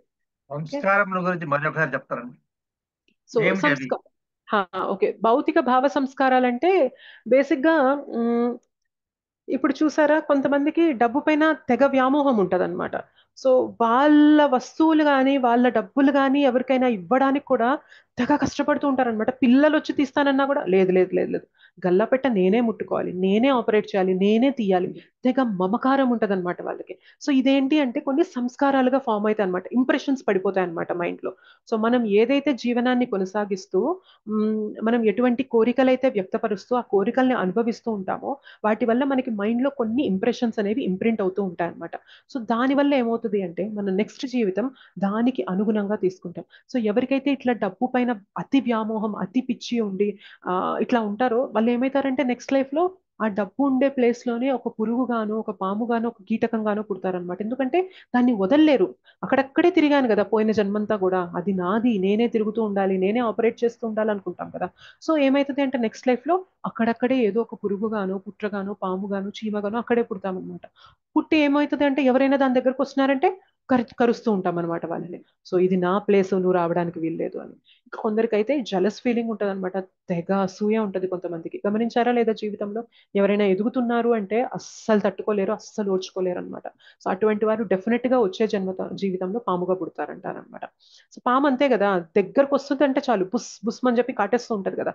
సో అట్లా ఎవరికైతే తెగ అసూయ, జలస్ ఫీలింగ్ ఉంటుందో వాళ్ళు కూడా అంతే, ఒక పాములాగా బుస కొడుతూ ఉంటారు. కాబట్టి వచ్చే జీవితంలో భగవంతుడు వాళ్ళని పాము శరీరంలోకి తీసుకెళ్తారనమాట. ఎవరికైతే సో మాంసాహారం ఎక్కువగా తినాలి అనే కోరిక ఉంటుంది చూసారా, వాళ్ళకి ఏమైతుంది అంటే వచ్చే జన్మలో ఒక పులిగానో, సింహంగానో పుట్టిస్తారనమాట భగవంతుడు. ఎందుకంటే అది ఇంకా నువ్వు ఎంజాయ్ చేయాలి అంటే you better take animal life. So ఒక పులికి ఒక సింహానికి కానీ ఏమవుతుంది అంటే కడుపులో యాసిడ్స్ అనేవి చాలా ఎక్కువ స్థాయిలో ఉంటాయి. సో మానవునిగా మన కడుపులో యాసిడ్స్ కొంచెం తక్కువ ఉంటాయి అన్నమాట. సో కొంచెం సాఫ్ట్ ఫుడ్ ని అరిగించగలిగిన యాసిడ్స్ మన కడుపులో ఉంటాయి. కానీ జంతువుల శరీరాల్ని సైతం అరిగించాలి అంటే చాలా హై లెవెల్లో మనకి యాసిడ్స్ ఉండాలి అనమాట. సో అందుకని భగవంతునికి మనం చెప్తున్నాం అనమాట, సో నాకు దీనిపైన ఎక్కువ వ్యామోహం, ఆసక్తి ఉంది కాబట్టి నెక్స్ట్ లైఫ్ లో ఐ విల్ టేక్ ఒక లయన్ బర్త్ కానీ, టైగర్ బర్త్ కానీ, వైల్డ్ యానిమల్ గా జన్మ తీసుకుంటాం. జన్మ తీసుకొని ఏం చేస్తామంటే, ఒక్క నిమిషం ఆగండి, కెమెరా ఏదో అయింది. యానిమల్ కి వాళ్ళకి నాలెడ్జ్ ఉంటది కదా, మళ్ళీ వాళ్ళకి ఎలాగ మానవ జన్మ ఎత్తాలనే ఆలోచన కానీ మంచి విషయాలు ఎలా తెలుస్తాయి మాతాజీ? ఒక్క నిమిషం ప్రభు.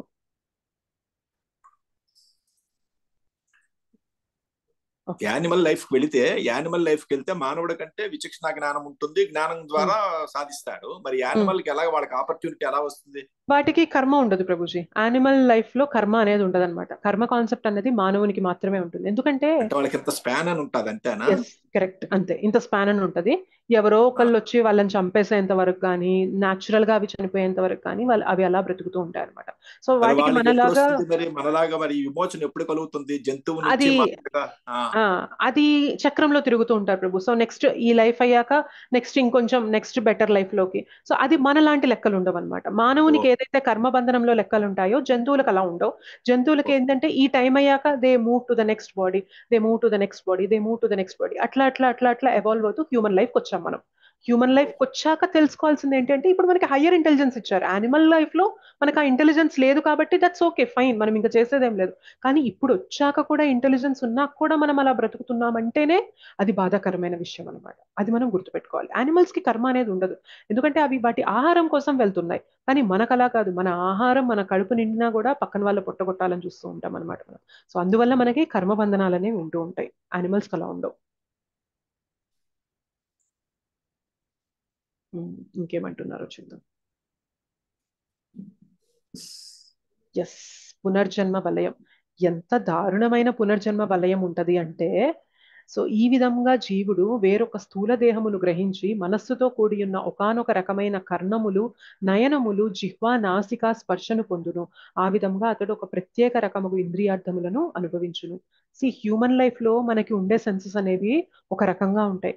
కానీ మనం ఒక మనిషిలాగా బ్రతకకుండా ఒక జంతువులాగా ఇష్టం వచ్చినట్టు బ్రతికామనుకోండి, ఏమవుతుంది అంటే నెక్స్ట్ జన్మలో పరిస్థితి అనేది ఎంత దారుణమవుతుంది అంటే, మానవ జన్మలో మనం ఏదైతే మన శరీరం నుండి వచ్చే వ్యర్థం అనుకుంటామో, నెక్స్ట్ లైఫ్ మేబీ మనం మంచిగా బ్రతకలేదు అంటే ఎటువంటి హీన స్థితిలోకి వెళ్ళిపోతాము అంటే, ఏ వ్యర్థమైతే మనం ఇప్పుడు మన శరీరం నుండి దాన్ని ఎక్స్క్రీట్ చేస్తున్నామో అదే వ్యర్థము ఆ జీవికి ఆహారం అవుతుంది అనమాట. సో అంత దారుణమైన స్థితికి కూడా వెళ్ళగలం అనమాట. సో ఇదే లైఫ్ తో మనం ఉద్ధరింపగలము, ఇదే లైఫ్ తో మనం ఆధ్యాత్మిక ధామాలకి వెళ్ళగలము, ఇదే లైఫ్ ని నాశనం చేసుకొని మనం అధోగతి పాలవ్వచ్చు అనమాట. సో ఆలోచించండి, మంచిగా జీవించలేదు, కరెక్ట్ వాల్యూస్ తో లేదు, ఎప్పుడు వేరే వాళ్ళని ఇబ్బంది పెడుతూ వేరే వాళ్ళని సతాయిస్తూ ఇట్లా చేసామనుకోండి, నెక్స్ట్ జన్మ ఇట్లా ఒక సూకర జన్మనో ఒక కుక్క జన్మనో చీ అని చెప్పి చీదరించుకునే జన్మ అనేది వచ్చింది అంటే ఎంత అసహ్యంగా ఉంటుందో ఆలోచించండి. ఇంత గొప్ప అదృష్టం దొరికి, ఇంత జ్ఞానం తీసుకునే లాంటి సౌలభ్యం ఉన్న జన్మ దొరికి మనం మళ్ళీ అట్లా వెనక్కి వెళ్ళిపోతున్నాము అంటే ఇట్లా ఎన్నిసార్లు వెళ్ళుంటాము.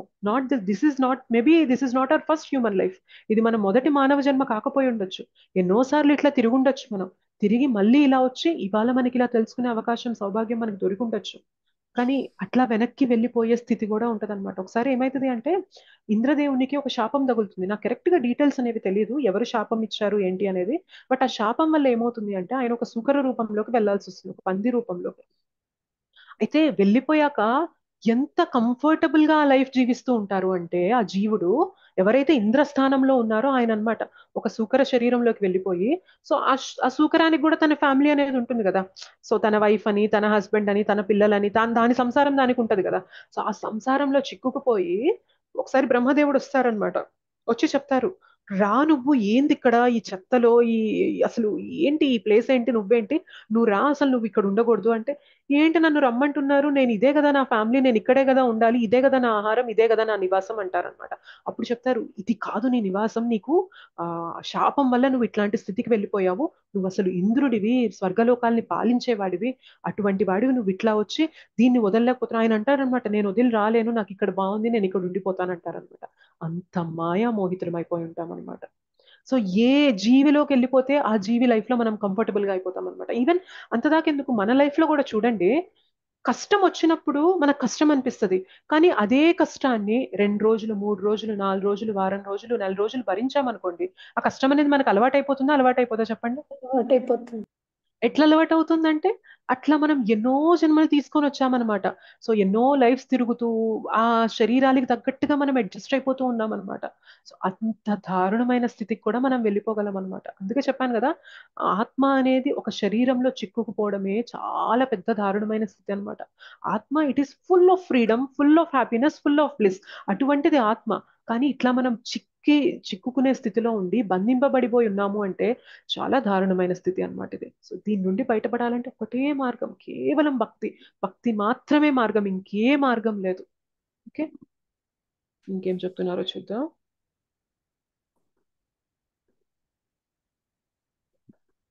సో మూర్ఖులు తెలుసుకోలేరన్నమాట.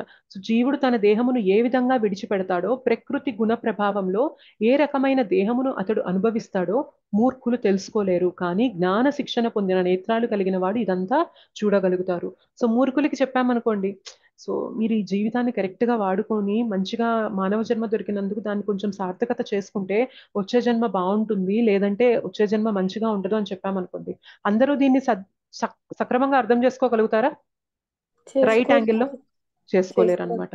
సో చాలా మంది అంటారనమాట, ఇదంతా ఎవరు చూసారో ఎవరు చెప్పారు, ఉన్నది కళ్ళ ముందు ఏదైతే ఉందో అది అనుభవించు ముందు, తర్వాత ఎవరు చూసొచ్చారు అని చెప్పి చెప్తారనమాట. అంత మూర్ఖంగా కూడా ఉంటారనమాట. కానీ ఎవరికైతే జ్ఞాన చక్షు ఉంటుందో, జ్ఞానం అనేది తెలుస్తుందో వాళ్ళు మాత్రమే తెలుసుకుంటారు. నిజమే కదా, ఎప్పుడు కూడా మనం ఫ్యూచర్ బాగుండాలి. ఈ జన్మలో చూడండి, ఫ్యూచర్ బాగుండాలి, 60 ఏళ్ళు వచ్చిన తర్వాత నేను ఎవరిపైన ఆధారపడకూడదు, నాకంటూ ఫినాన్షియల్ గా కొన్ని అసెట్స్ అనేవి పెట్టుకోవాలి, నేను పిల్లలకి భారం కాకూడదు. సో అట్లా మనం అన్ని ప్లాన్ చేస్తామే, మరి నెక్స్ట్ జన్మ కూడా మన ఫ్యూచరే కదా, అవునా కదా చెప్పండి. మరి నెక్స్ట్ జన్మకి నేను ఎట్లా వెళ్ళాలి, ఇంకా బెటర్ లైఫ్కి ఎలా వెళ్ళాలి, అండ్ ఈ ప్రపంచం అనేది రాంగ్ ప్లేస్, నేను ఇట్లాంటి ప్లేస్ లో ఉండిపోయాను, ఇక్కడ నుండి నేను నా ఇంటికి నేను తిరిగి వెళ్ళిపోవాలి, ఎట్లా వెళ్ళాలి, దీని గురించి ఆలోచించడం కూడా ఫ్యూచర్ గురించి ఆలోచించడమే కదా. బట్ మనం ఎట్లా ఉంటాము అంటే, కేవలం ఈ శరీరంలో ఉన్నంత వరకు మాత్రమే ఇదే నా ఫ్యూచర్ అనుకుంటాం, ఈ శరీరం తర్వాత ఏమో ఏం జరుగుతుందో ఎవరికి తెలుసు అని అంటాం అనమాట. అది తెలియదు అంటాం. కానీ కృష్ణ చెప్తున్నారు అనమాట, నువ్వు ఏవైతే పనులు, ఏవైతే సంస్కారాలు, ఏవైతే ఇంప్రెషన్స్ అనేవి నీకు పడి ఉంటాయో దాని ప్రకారం నువ్వు వచ్చే జన్మ అనేది నీకు నిర్ణయింపబడుతుంది. భౌతిక ప్రకృతి నీకు అలాంటి జన్మనిస్తుంది. సో ఒకసారి ఈ ఆపర్చునిటీ కోల్పోయింది అంటే ఎంత ఏడ్చి గీగి పెట్టుకున్నా కానీ మళ్ళీ ఇటువంటి ఆపర్చునిటీ దొరకడానికి ఎన్నో లక్షల కోట్ల సంవత్సరాలు పడుతుంది అనమాట. గుర్తుపెట్టుకోండి, క్లాస్లో ఉన్నవారు కానీ రికార్డింగ్ వినేవారు కానీ గుర్తుపెట్టుకోండి, ఈ ఆపర్చునిటీ వన్స్ లాస్ట్, ఒక్కసారి మానవ జన్మ యొక్క ఇటువంటి గొప్ప అవకాశం అనేది కోల్పోయాము అంటే, మనం మంచి పనులు చేయకుండా దిగజారిపోయాము అంటే మళ్ళీ మానవ జన్మ దొరికి మన ధర్మం ఏంటో తెలుసుకొని దాని వైపు అడుగులు వేయాలి అంటే లక్షల కోట్ల జన్మలు పడుతుంది అనమాట. మనం ఏ యుగంలో ఉన్నాం చెప్పండి? కలియుగం. ఇప్పటికి కలియుగం ఎన్ని సంవత్సరాలు గడిచిందో తెలుసా? మొన్న మీకు ఆ రోజు 4,32,000 సంవత్సరాలుంటే 5,000 సంవత్సరాలు మాత్రమే గడిచింది. అంటే 4,27,000 సంవత్సరాలు ఇంకా పెండింగ్ ఉంది. సో ఒకవేళ మనం హ్యూమన్ లైఫ్ ని సక్రమంగా వాడుకోలేదు, మనం దిగజారిపోయి మళ్ళీ హ్యూమన్ లైఫ్ కి 4,20,000 సమయంలో వచ్చామనుకోండి, ఆ టైంలో కలి ఎలా ఉంటుందో ఆలోచించారా? ఘోర కలియుగం ఉంటదన్నమాట. మనుషులు చంపుకొని తినేంత కలియుగం ఉంటుందన్నమాట. సో ఇంకా ముందుకెళ్లే కొద్దీ ఇంకా కాలం అనేది ఇంకా భ్రష్టు పట్టిపోతున్నప్పుడు మనం చేయాల్సిన తక్షణ కర్తవ్యం ఏంటి అంటే, we should educate our self. మనకు వీలైనంత మందికి ఈ జ్ఞానాన్ని పంపి మనం ఇక్కడ నుండి తొందరగా వెళ్ళిపోవాలి. అది మన బాధ్యత. కానీ దాన్ని ఆలోచించమన్నమాట. ఎంతసేపు కూడా డబ్బు వెనక పరిగెత్తడం, ఎంతసేపు కూడా కెరియర్ వెనక పరిగెత్తడం. అది పరిగెత్తడం తప్పు కాదు, తప్పు అని చెప్పట్లేదు, కానీ ఎంతవరకు ఒక లిమిట్స్ పెట్టుకొని అసలు నా ధర్మం ఏంటి, ఒక్కసారి మృత్యు వచ్చేసి ఇక్కడ నుండి నేను వెళ్ళిపోయాను అంటే ఇమాజిన్ 1% భక్తి చేసినా కూడా నెక్స్ట్ లైఫ్ లో అక్కడ నుండి స్టార్ట్ అయింది. వాట్ ఇఫ్ అసలు భక్తే చేయలేదు అనుకోండి, మనం నెక్స్ట్ లైఫ్ ఎలా ఉండబోతుంది? ఇంకా ఇట్లా మనం ఎన్ని లైఫ్స్ తీసుకుంటాం? ఇంకా ముందుకెళ్లే కొద్దీ కలియుగం ఇంకా వర్స్ అవుతుంది. మరి అప్పుడు ఎలా బ్రతుకుతాం? 5,000 సంవత్సరాలకే ఇన్ని దారుణాలు జరుగుతున్నాయే, ఇన్ని చూస్తున్నాం బయట, ఎంత అన్యాయం జరుగుతుంది. 5,000 సంవత్సరాలకి ఇంత కలి ప్రభావం ఉంటే పోను పోను పోను పోను ఇంకా అసలు ఎట్లా ఉంటది? ఇంకేమంటారు తెలుసా? పోను అసలు ఎక్కడా కూడా ఆధ్యాత్మిక చర్చ అనేది జరగదన్నమాట కలియుగం ముందుకెళ్లే కొద్దీ. సో ఒకటే మార్గం ఏంటి అంటే అప్పుడు కూడా, అందుకే భగవంతుడు కలియుగంలో ఈజియెస్ట్ వే ఇచ్చారు అని అన్నాను. ఏంటి చెప్పండి? కలియుగంలో భగవంతుడిని తెలుసుకోవడానికి అత్యంత సులభం జపం చేయడానికి. మనకి ఏమైనా కావాలా? సరే జపమాల కూడా తీసేసుకున్నారు అనుకుందాం, మన దగ్గర నుండి లాగేసుకున్నారు అనుకుందాం, మన దగ్గర. సో మన నాలుక మన నోట్లోనే ఉంటుంది కదా, నాలుకని ఎవరైతే తీయరు కదా, గమ్ముగా కళ్ళు మూసుకొని కూడా మనం లోపల హరే కృష్ణ మంత్రం చెప్పినా కూడా శ్రవణం ద్వారా నేర్చుకోవాలండి. ఎగ్జాక్ట్లీ. పోను శ్రవణం కూడా కష్టం అయిపోతుంది. కలి అనేది పెరిగే కొద్దీ శ్రవణం కూడా కష్టం అయిపోతుంది అనమాట. ఎందుకంటే ఎక్కడ ఇలా భగవంతుని గురించి చెప్తున్నారు అంటే వాళ్ళ పైన వచ్చే అటాక్ జరిగే ఇది కూడా ఉంటది అనమాట. అంత దారుణమైన స్థితికి వెళ్ళబోతున్నాం ఫ్యూచర్ లో. మనం వీలైనంత తొందరగా అవేకన్ అయ్యి నిద్ర మేల్కొని మనము తెలుసుకోవాలి, అరే మన బాధ్యత ఏంటి, మనం ఏం చెయ్యాలి, దేని వెనక పరిగెడుతున్నాం, ఏ వలయంలో పడిపోతున్నాం, ఎక్కడ కూరుకుపోతున్నాం, ఇది కాదు నా జీవితం అని తెలుసుకొని అడుగులేసే వాడే నిజమైన వైస్ పర్సన్. లేదంటే మన జీవితంలో భగవద్గీత వచ్చినా కూడా దాన్ని సార్థకత చేసుకొని వాళ్ళం అయిపోతాం అనమాట. భగవద్గీత వచ్చినప్పుడు సార్థకత ఎవరు చేయగలరంటే భక్తి మార్గాన్ని సిన్సియర్ గా తీసుకున్న వాళ్ళే దాన్ని సార్థకత చేసుకున్నట్లు. సార్థకత ఎవరైతే చేస్తారో భగవంతుడు ఇంకా ఎక్కువ ఆపర్చునిటీస్ ఇస్తారనమాట. లేదు దీన్ని నిరుపయోగంగా బూడిద పాలు చేసేసాం అనుకోండి, ఎందుకు మీకు ఇవ్వడము, ఎవరైతే ఇంట్రెస్ట్ ఉన్నారో వాళ్ళకి ఇస్తాను అని భగవంతుడు తీసుకెళ్లిపోతారనమాట. సో మనం ఎలా ఉండాలి చెప్పండి? ఈ ఆపర్చునిటీ మనం జాగ్రత్తగా కాపాడుకొని పెంచి పోషించుకోవాలా లేదా చెప్పండి? యువత ఇప్పుడు చాలా వెరీ చాలా పాయింట్ యువత వస్తున్నారు. ఎనార్మస్ యువత అంతా వృత్తిరీత్యా కానివ్వండి ధనమయామోహన పడిపోయి అసలు చెప్పే మాట వింటే మన రివర్స్ మనకే చెప్తున్నారండి. అలాంటి పరిస్థితుల్లో యువత ఉన్నారు. వాళ్ళని భగవంతుడే కాపాడాలని చెప్పి అలాంటి మనం గాలి వదిలేయలేము. ఏం చేయాలి అర్థం కాదు, అయోమయ సందిగ్ధంలో ఉంటాను చెప్తుంది అనమాట. అంటే ఇప్పుడు ఆలోచించండి ప్రభుజీ, ఇప్పుడు మనం క్లాస్ లో సరే ఇందాక మనం 107 మంది ఉన్నాము. మీరు ఈ జ్ఞానాన్ని తీసుకొని మీరందరూ కూడా సాధన చేసి నెక్స్ట్ 1 or 2 years సిన్సియర్ గా సాధన చేసి ఈ 110 మంది కలిసి ఒక్కొక్కరు మళ్ళీ ఇంకో 100 మందికి చెప్పారనుకోండి, ఎంత మనం ఎన్లైటన్ చేయొచ్చు చెప్పండి పీపుల్ని. కానీ మనం అది బాధ్యతగా తీసుకోవాలి. సో నాకు తెలిసినంత మందికి నేను ఈ జ్ఞానాన్ని పంచాలి. లేదు అంటే future is going to be completely dark. చాలా అంధకారంతో ఉంది ఫ్యూచర్ అనేది. సో భక్తి చేస్తేనే మార్గం, లేదు అంటే లేనే లేదు. అస్సలు ఇంకొక ఆప్షన్ లేదు ఇక్కడ నుండి బయటపడడానికి.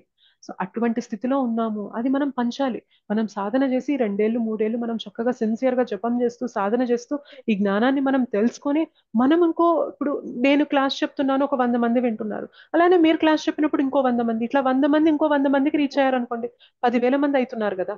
సో అట్లా ప్రతి ఒక్కరు కూడా బాధ్యతగా తీసుకొని చెప్తే we can definitely bring transformation society.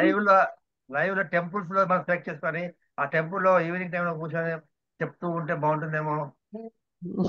Yes Prabhuji. Hare Krishna Mataji. ఇలాగా స్కూల్స్ లో చెప్తే అవదా మాతాజీ?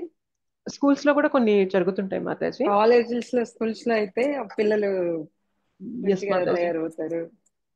యాక్చువల్ గా ఏమంటారంటే మాతాజీ, భక్తి వాలంటరీ అంటారు మాతాజీ. అందువల్ల ఏంటి అంటే ఇప్పుడు 700 మంది గ్రూప్ లో జాయిన్ అయ్యారు, 110, 120, 130 క్లాస్కి వస్తున్నారు. మిగిలిన వాళ్ళకి ఏం చేయగలుగుతున్నాం చెప్పండి మనము? సో క్లాస్ జరుగుతుంది, పలానా లింకులు ఇవ్వండి అని చెప్పి రోజు రికార్డింగ్లు పంపిస్తున్నాం అంతే. వాళ్ళని మనం బలవంతంగా తీసుకొచ్చి వినండి అని వినిపించగలమా చెప్పండి? వినిపించలేము. అఫ్ కోర్స్ కొందరు స్కూల్స్ లో జెన్యున్ గా ప్రిన్సిపల్స్ వాళ్ళు రికార్డింగ్ వినే ఇంట్రెస్ట్ వాళ్ళు ఉన్నారు. తీసుకుంటే అవుతుంది. గవర్నమెంట్ ఇంట్రెస్ట్ తీసుకోవాలి మాతాజీ దానికోసం. అది గవర్నమెంట్ తో పాటు మనం కూడా చేయాలి మాతాజీ. గవర్నమెంట్ అంటే ఎవరు? మనమే కదా. గవర్నమెంట్ అంటే మనమే బేసిక్ గా. మనందరం కలిస్తేనే, మనందరం కలిసి ఇటువైపు వెళ్తేనే గవర్నమెంట్ లో కూడా మార్పు వస్తుంది. గవర్నమెంట్ అంటే it is not just a system, or it is not just 1 or 2% or 10 or 15%. Government is nothing but we all come under government. మనందరం కూడా గవర్నమెంట్ స్కూల్స్ లో ఒక 1 hour 1/2 hour ఇలా పెడితే క్లాస్ పెడతాము అంటే గవర్నమెంట్ స్కూల్స్ లో మాతాజీ గవర్నమెంట్ అంటే వాళ్ళ లిమిట్స్ వాళ్ళకి ఉంటాయండి. మతపరమైన ప్రాబ్లమ్స్ ఇవన్నీ వస్తున్నాయి కదా. ఎగ్జాక్ట్లీ. ఓకే, మనం క్లాస్ ముందుకు తీసుకెళ్దాము. క్లాస్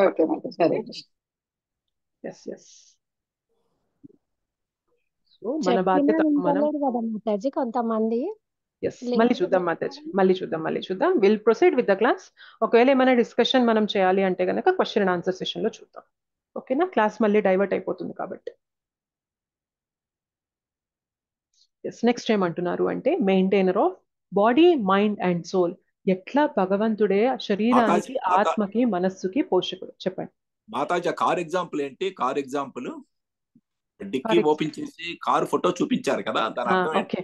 సో దీని అర్థం ఏంటి అంటే, ఎవరైతే ఈ జ్ఞానం గురించి తెలుసుకుంటారో వాళ్ళకి మాత్రమే అర్థమవుతుంది అనమాట. జ్ఞాన శిక్షణ పొందిన నేత్రాలతో చూసిన వాళ్ళకి మాత్రమే ప్రాబ్లం ఎక్కడ అనేది అర్థమవుతుంది. ఇప్పుడు ఒక మెకానిక్ కి మాత్రమే అర్థమైంది కార్ ఇంజన్ లో ఎక్కడ ప్రాబ్లం వచ్చింది, ఏ పార్ట్ అనేది ఇదైంది అనేది ఆయనకు మాత్రమే తెలుస్తుంది. అలానే మనం ఎట్లా ఈ ప్రపంచంలో ప్రాబ్లమ్స్ ని ఫేస్ చేస్తున్నాము, ఎట్లా ఒక జన్మ నుండి ఒక జన్మలో వెళ్తున్నాము, ఎట్లా త్రిగుణాలు మనల్ని ఆడిస్తున్నాయి, ఇవంతా కూడా ఎవరికి తెలుస్తుంది? జ్ఞాన శిక్షణ పొందిన వాళ్ళకే అర్థమవుతుంది అనమాట. సో మనం అదే చేస్తున్నాం, భగవద్గీత ద్వారా జ్ఞాన శిక్షణనే పొందుతున్నాం అనమాట. సో మనస్సు, శరీరం, ఆత్మల యొక్క పోషకుడు అని చెప్పి చెప్తున్నారు. చూడండి, విశ్వ పోషకుడు భగవంతుడు 15.1 చెప్తున్నారు. సమస్త జగమునందలి అంధకారమును నశింపజేయు సూర్యుని తేజస్సు నా నుండియే ఉద్భవించుచున్నది. అదే విధముగా చంద్రుని తేజస్సు మరియు అగ్ని తేజము కూడా నా నుండియే కలుగుచున్నది. సో భగవంతుడు అనొచ్చు అనమాట, సరే కృష్ణ, నువ్వు నీ ధామంలో సూర్యుడు అవసరం లేదంటున్నావు, చంద్రుడు అవసరం లేదంటున్నావు, అగ్ని విద్యుత్ అవసరం లేదంటున్నావు, మరి నేను ఇక్కడ ఉన్నాను కదా, నేను ఇక్కడ ఇబ్బందులు పడుతున్నాను కదా, నన్ను ఏం చూసుకోవా అంటే భగవంతుడు చెప్తున్నారనమాట, ఇక్కడ సూర్యుడి యొక్క శక్తి నా నుండే వస్తుంది, ఇక్కడ ఈ ధామంలో చంద్రుడి యొక్క శక్తి కూడా నా నుండే వస్తుంది అని భగవంతుడు చెప్తున్నారు. సో కృష్ణకు తెలుసు, ఒకవేళ సూర్య చంద్రులు లేరు, అగ్ని లేదు, ఏమీ లేవు అంటే మనం ఇక్కడ స్తంభించిపోతుంది అనమాట. అసలు ఏది అంటే ఏది నడవదు. అటువంటి స్థితిలో మనం ఉన్నాం కాబట్టి భగవంతుడు ఇక్కడ కూడా మనల్ని సపోర్ట్ చేస్తున్నారు. ఎలా అంటే ఆ అంధకారాన్ని నశింపజేసేలాగా సూర్యుని తేజస్సుగా వస్తున్నారు ఆయన, నా నుండే ఉద్భవిస్తున్నది. అలానే చంద్రుని తేజస్సు కూడా నా నుండే వస్తుంది. అగ్నికి ఆ వేడి ఏదైతే ఉంటుందో అగ్నికి, అది కూడా నా నుండే వస్తుంది అని చెప్పి చెప్తున్నారు అనమాట. సో ఇమాజిన్, అసలు అగ్నికి ఆ వేడితనం లేదనుకోండి, మనం అసలు వండుకోగలమా, ఏమన్నా తినగలమా, ఏమన్నా యజ్ఞయాగాది క్రతువులు చేయగలమా, అసలు మన ఇల్లు నడుస్తుందా చెప్పండి? అది లేదు అంటే లేదు మాతాజీ. ప్రభు మాతాజీ ఎస్, గడవదనమాట. సూర్యుడు లేడు, చంద్రుడు లేడు, అగ్ని లేదు అంటే మన జీవితం లేదనమాట. మనం వారిపైన ఆధారపడి ఉన్నాం.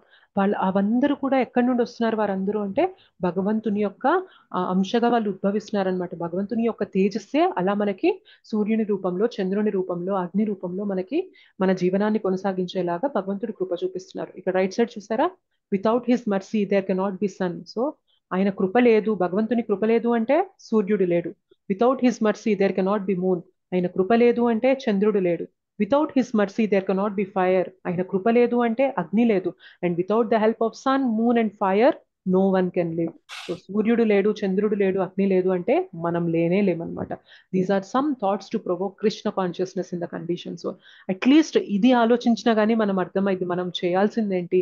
ఇన్ని ఇస్తున్నాడు ఆయన నాకు నా జీవనాన్ని కొనసాగించడానికి, కనీసం నేను తిరిగి ఆయనకి ఏం చేయాలి, నేను చేయాల్సిన నాకు చేతనైన భక్తైనా నేను చేయాలి కదా అని చెప్పి ఇవి ఆలోచించినప్పటికైనా కూడా మనకి అర్థమవుతుంది అనమాట. శ్రీల ప్రభుపాదుల వారు 15.12 పైన ఆయన ఇచ్చిన పర్పోర్ట్ అనమాట, ఇందులో చెప్తారు ఇది. అండ్ ఇంకేమంటున్నారు, సో విశ్వ పోషకుడు, విశ్వాన్ని పోషిస్తున్నారు ఎట్లా, సూర్యుని ద్వారా, చంద్రుని ద్వారా, అగ్ని ద్వారా. అండ్ శరీరాన్ని కూడా పోషిస్తున్నారు ఎట్లానో చూడండి. గామావిశ్య చ భూతాని ధారయామ్యహమోజసా పుష్ణామి చౌషధి సర్వా సోమో భూత్వా రసాత్మకః. నేను ప్రతి గ్రహమునందును ప్రవేశించును, నా శక్తి చేతనే అవి తమ కక్షయందు నిలిచి ఉన్నవి. నేనే చంద్రుడనై సర్వ ఔషధులకు జీవన రసమును సమకూరుస్తున్నాను. సో ఏమంటున్నారు చూసారా, గామా విశ్వచభూతాన్ని ధారయామ్యహమోజస. ఏవైతే గ్రహాలు ఉన్నాయో చూసారా, ఆ గ్రహాలు స్థిరంగా వాటి యొక్క కక్షలో నిలబడడానికి కూడా భగవంతుడు కృప వల్లనే నిలబడుతున్నాయన్నమాట. ఒకవేళ భగవంతుడు ఆ శక్తిని ఒక్కసారి ఇట్లా వెనక్కి లాగేశారు అంటే మొత్తం బ్రహ్మాండం అంతా అల్లకల్లోలం అయిపోతుంది అనమాట, అతలా కుతలం అయిపోతుంది అనమాట. మనం ఇట్లా ఒక స్థిరంగా ఒక ప్లేస్ లో ఉన్నామంటే భూమికి ఆ గురుత్వాకర్షణ శక్తి అనేది ఉంది కాబట్టి, ఆ శక్తి ఒక్కసారి విత్డ్రా చేసేసారు అంటే గాల్లో తేలుతూ ఉంటాం మనం. సో అటు ఇటు కొట్టుకుపోతూ ఉంటాం అనమాట. సో భగవంతుడు ఎన్నో నడిపిస్తున్నారు అనమాట. సూర్యుడికి ఆ వేడినిచ్చే శక్తి తీసేశారంటే మన జీవితం లేదు. అగ్నికి ఆ కాల్చే శక్తి కానీ, ఆ వేడి ఇచ్చే గుణం కానీ లేదు, తీసేశారు అంటే మన జీవనం లేదు.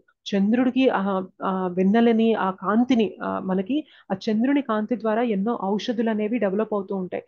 అండ్ మోర్ ఓవర్ మనకి ఏవైతే పంటలు ఉంటాయో, పంటలు ఎలా పండుతాయి చెప్పండి, సూర్యరశ్మి కావాలా లేదా పంటలకి?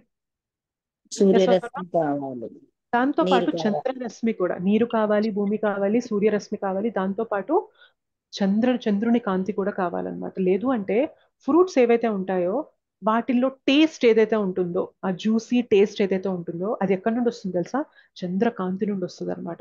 అందుకనే మనం సరిగ్గా చెట్టు పైన కాయని ఎక్కువ కాలం ఉంచి చంద్రకాంతి ద్వారా అది న్యాచురల్ గా మగ్గేలాగా ఉంచి తీస్తే ఆ పండు ఒక టేస్ట్ ఉంటుంది. అలా కాదు, అది పిందెలో మొదటి దశలోనే ఉన్నప్పుడు లాగేసి దాన్ని మగ్గబెట్టేసి మనం ఆర్టిఫిషియల్ మెథడ్స్ లో కెమికల్స్ వేసి మగ్గబెట్టామనుకోండి, దాని టేస్ట్ ఎలా ఉంటది, డిఫరెంట్ గా ఉంటుంది. చాలా డిఫరెంట్ గా ఉంటది అనమాట. పైన చూడడానికి ఎల్లోగా కనిపిస్తుంది, మామిడి పళ్ళు కూడా ఇప్పుడు మనకి అలానే వస్తున్నాయి కదా. సో ఏవైతే చెట్టు పైన న్యాచురల్ గా చంద్రుని కాంతి తీసుకొని నేచర్ వైజ్ భగవంతుడు ఏవైతే శక్తులు అనేవి ఇచ్చి మనకి ప్రకృతిలో ఉంచారో అలా పండినప్పుడు అది చాలా పోషకమైనది అండ్ చాలా టేస్టీగా జ్యూసీగా ఉంటది. అదే మనం ఆర్టిఫిషియల్ గా చేస్తుంది ఏదైనా కూడా అందులో ఏమీ సారం ఉంటది అనమాట. ఏదో తింటున్నామంటే తింటున్నామని ఉంటుంది తప్ప అందులో టేస్ట్ అనేది ఉంటది అనమాట. ప్రోటీన్స్ కూడా ఉంటాయండి. ఎగ్జాక్ట్లీ, అవును, అవన్నీ కూడా డెవలప్ అవుతాయి. ఔషధ శక్తి అదంతా కూడా దానికి వస్తుంది అనమాట, మనం తినే ఆహారానికి. యా.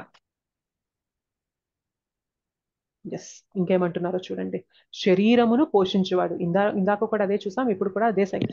తెలుసా మనకి వాటర్ సైకిల్, సముద్రంలో ఉన్న నీరన్నీ కూడా ఆవిరయ్యి ఎవాపరేట్ అయ్యి మేఘాలు అనేవి ఫామ్ అవుతాయి. సో ఆ మేఘాలు అనేవి కొంత కాలం అయ్యాక అవి కండెన్స్ అయ్యి ప్రెసిపిటేట్ అయ్యి మళ్ళీ మనకి వర్షం రూపంలో పడుతూ ఉంటది. సో ఇదంతా కూడా ఎవరు నడిపిస్తున్నారు చెప్పండి. అసలు ఈ నీటికి సూర్యుడు కాంతితో ఈ నీటికి ఆవిరవ్వాలని, అవి మేఘాల్లాగా ఫామ్ అవ్వాలని, అవి మళ్ళీ వర్ష రూపంలో వచ్చి మళ్ళీ పొలాలన్నీ కూడా చక్కగా పండి ఇట్లా అవ్వాలి అనేదే లేదనుకోండి, అసలు ఈ సిస్టమ్ అనేదే లేదనుకోండి, మనం బ్రతకగలమా? నీరు అనేది ఉంటుందా చెప్పండి మనకి? ఉండదు. మంచి నీరు తాగడానికి నీరు అనేది ఉండదు అనమాట. ఎన్ని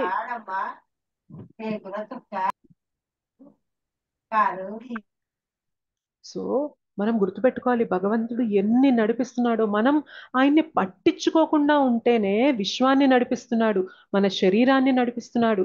సో ఇట్లా మనకి నీటిని అందిస్తున్నాడు, సూర్యుడిని అందిస్తున్నాడు, అగ్నిని ఇస్తున్నాడు, చంద్రుణ్ణి ఇస్తున్నాడు. ఇంకా ఏమంటారో చూడండి ఇంకా నెక్స్ట్. సో 4 విధముల ఆహారం ఉంటుందన్నమాట. ప్రాణుల దేహమునందలి జఠరాగ్నిని నేనే 5.14 లో చెప్తారనమాట. ఒకసారి ఆ శ్లోక చూపిస్తాను, ఆగండి. 5 కాదు 15.14, అక్కడ మిస్టేక్ పడింది. సో 15.14 లో చెప్తారు, అహం వైశ్వానరో భూత్వా ప్రాణినాం దేహమాశ్రితః ప్రాణాపాన సమాయుక్తః పచామ్యన్నం చతుర్విధం. ప్రాణుల దేహములందలి జఠరాగ్నిని నేను, ప్రాణాపాన వాయువులతో కూడిన నేను 4 విధములైన ఆహార పదార్థములను జీర్ణము చేయుచున్నాను. సో మనం కంటికి కనిపించింది, కళ్ళకి ఏదైతే అట్రాక్టివ్ గా అనిపించిందో తినేస్తున్నాం కానీ లోపల దాన్ని అరిగించేవాడు ఒకడు ఉన్నాడు అని తెలుసుకుంటేనే బాధ్యతగా ఉంటామన్నమాట. అది అరుగుతున్నంత కాలం మనకి తెలియదు, ప్రాబ్లం లేనంత కాలం తెలియదు. ఎప్పుడైతే తిన్నది అరగకుండా మనకి ఇండైజెషన్ అనేది ఫామ్ జరుగుతుందో అప్పుడు అర్థమవుతుంది అనమాట. దేవుడా భగవంతుడా పొట్టను పట్టుకొని అడుగుతాం అనమాట, భగవంతుడా కష్టంగా ఉంది కష్టంగా ఉంది తిన్నది అరిగించు అని చెప్పి.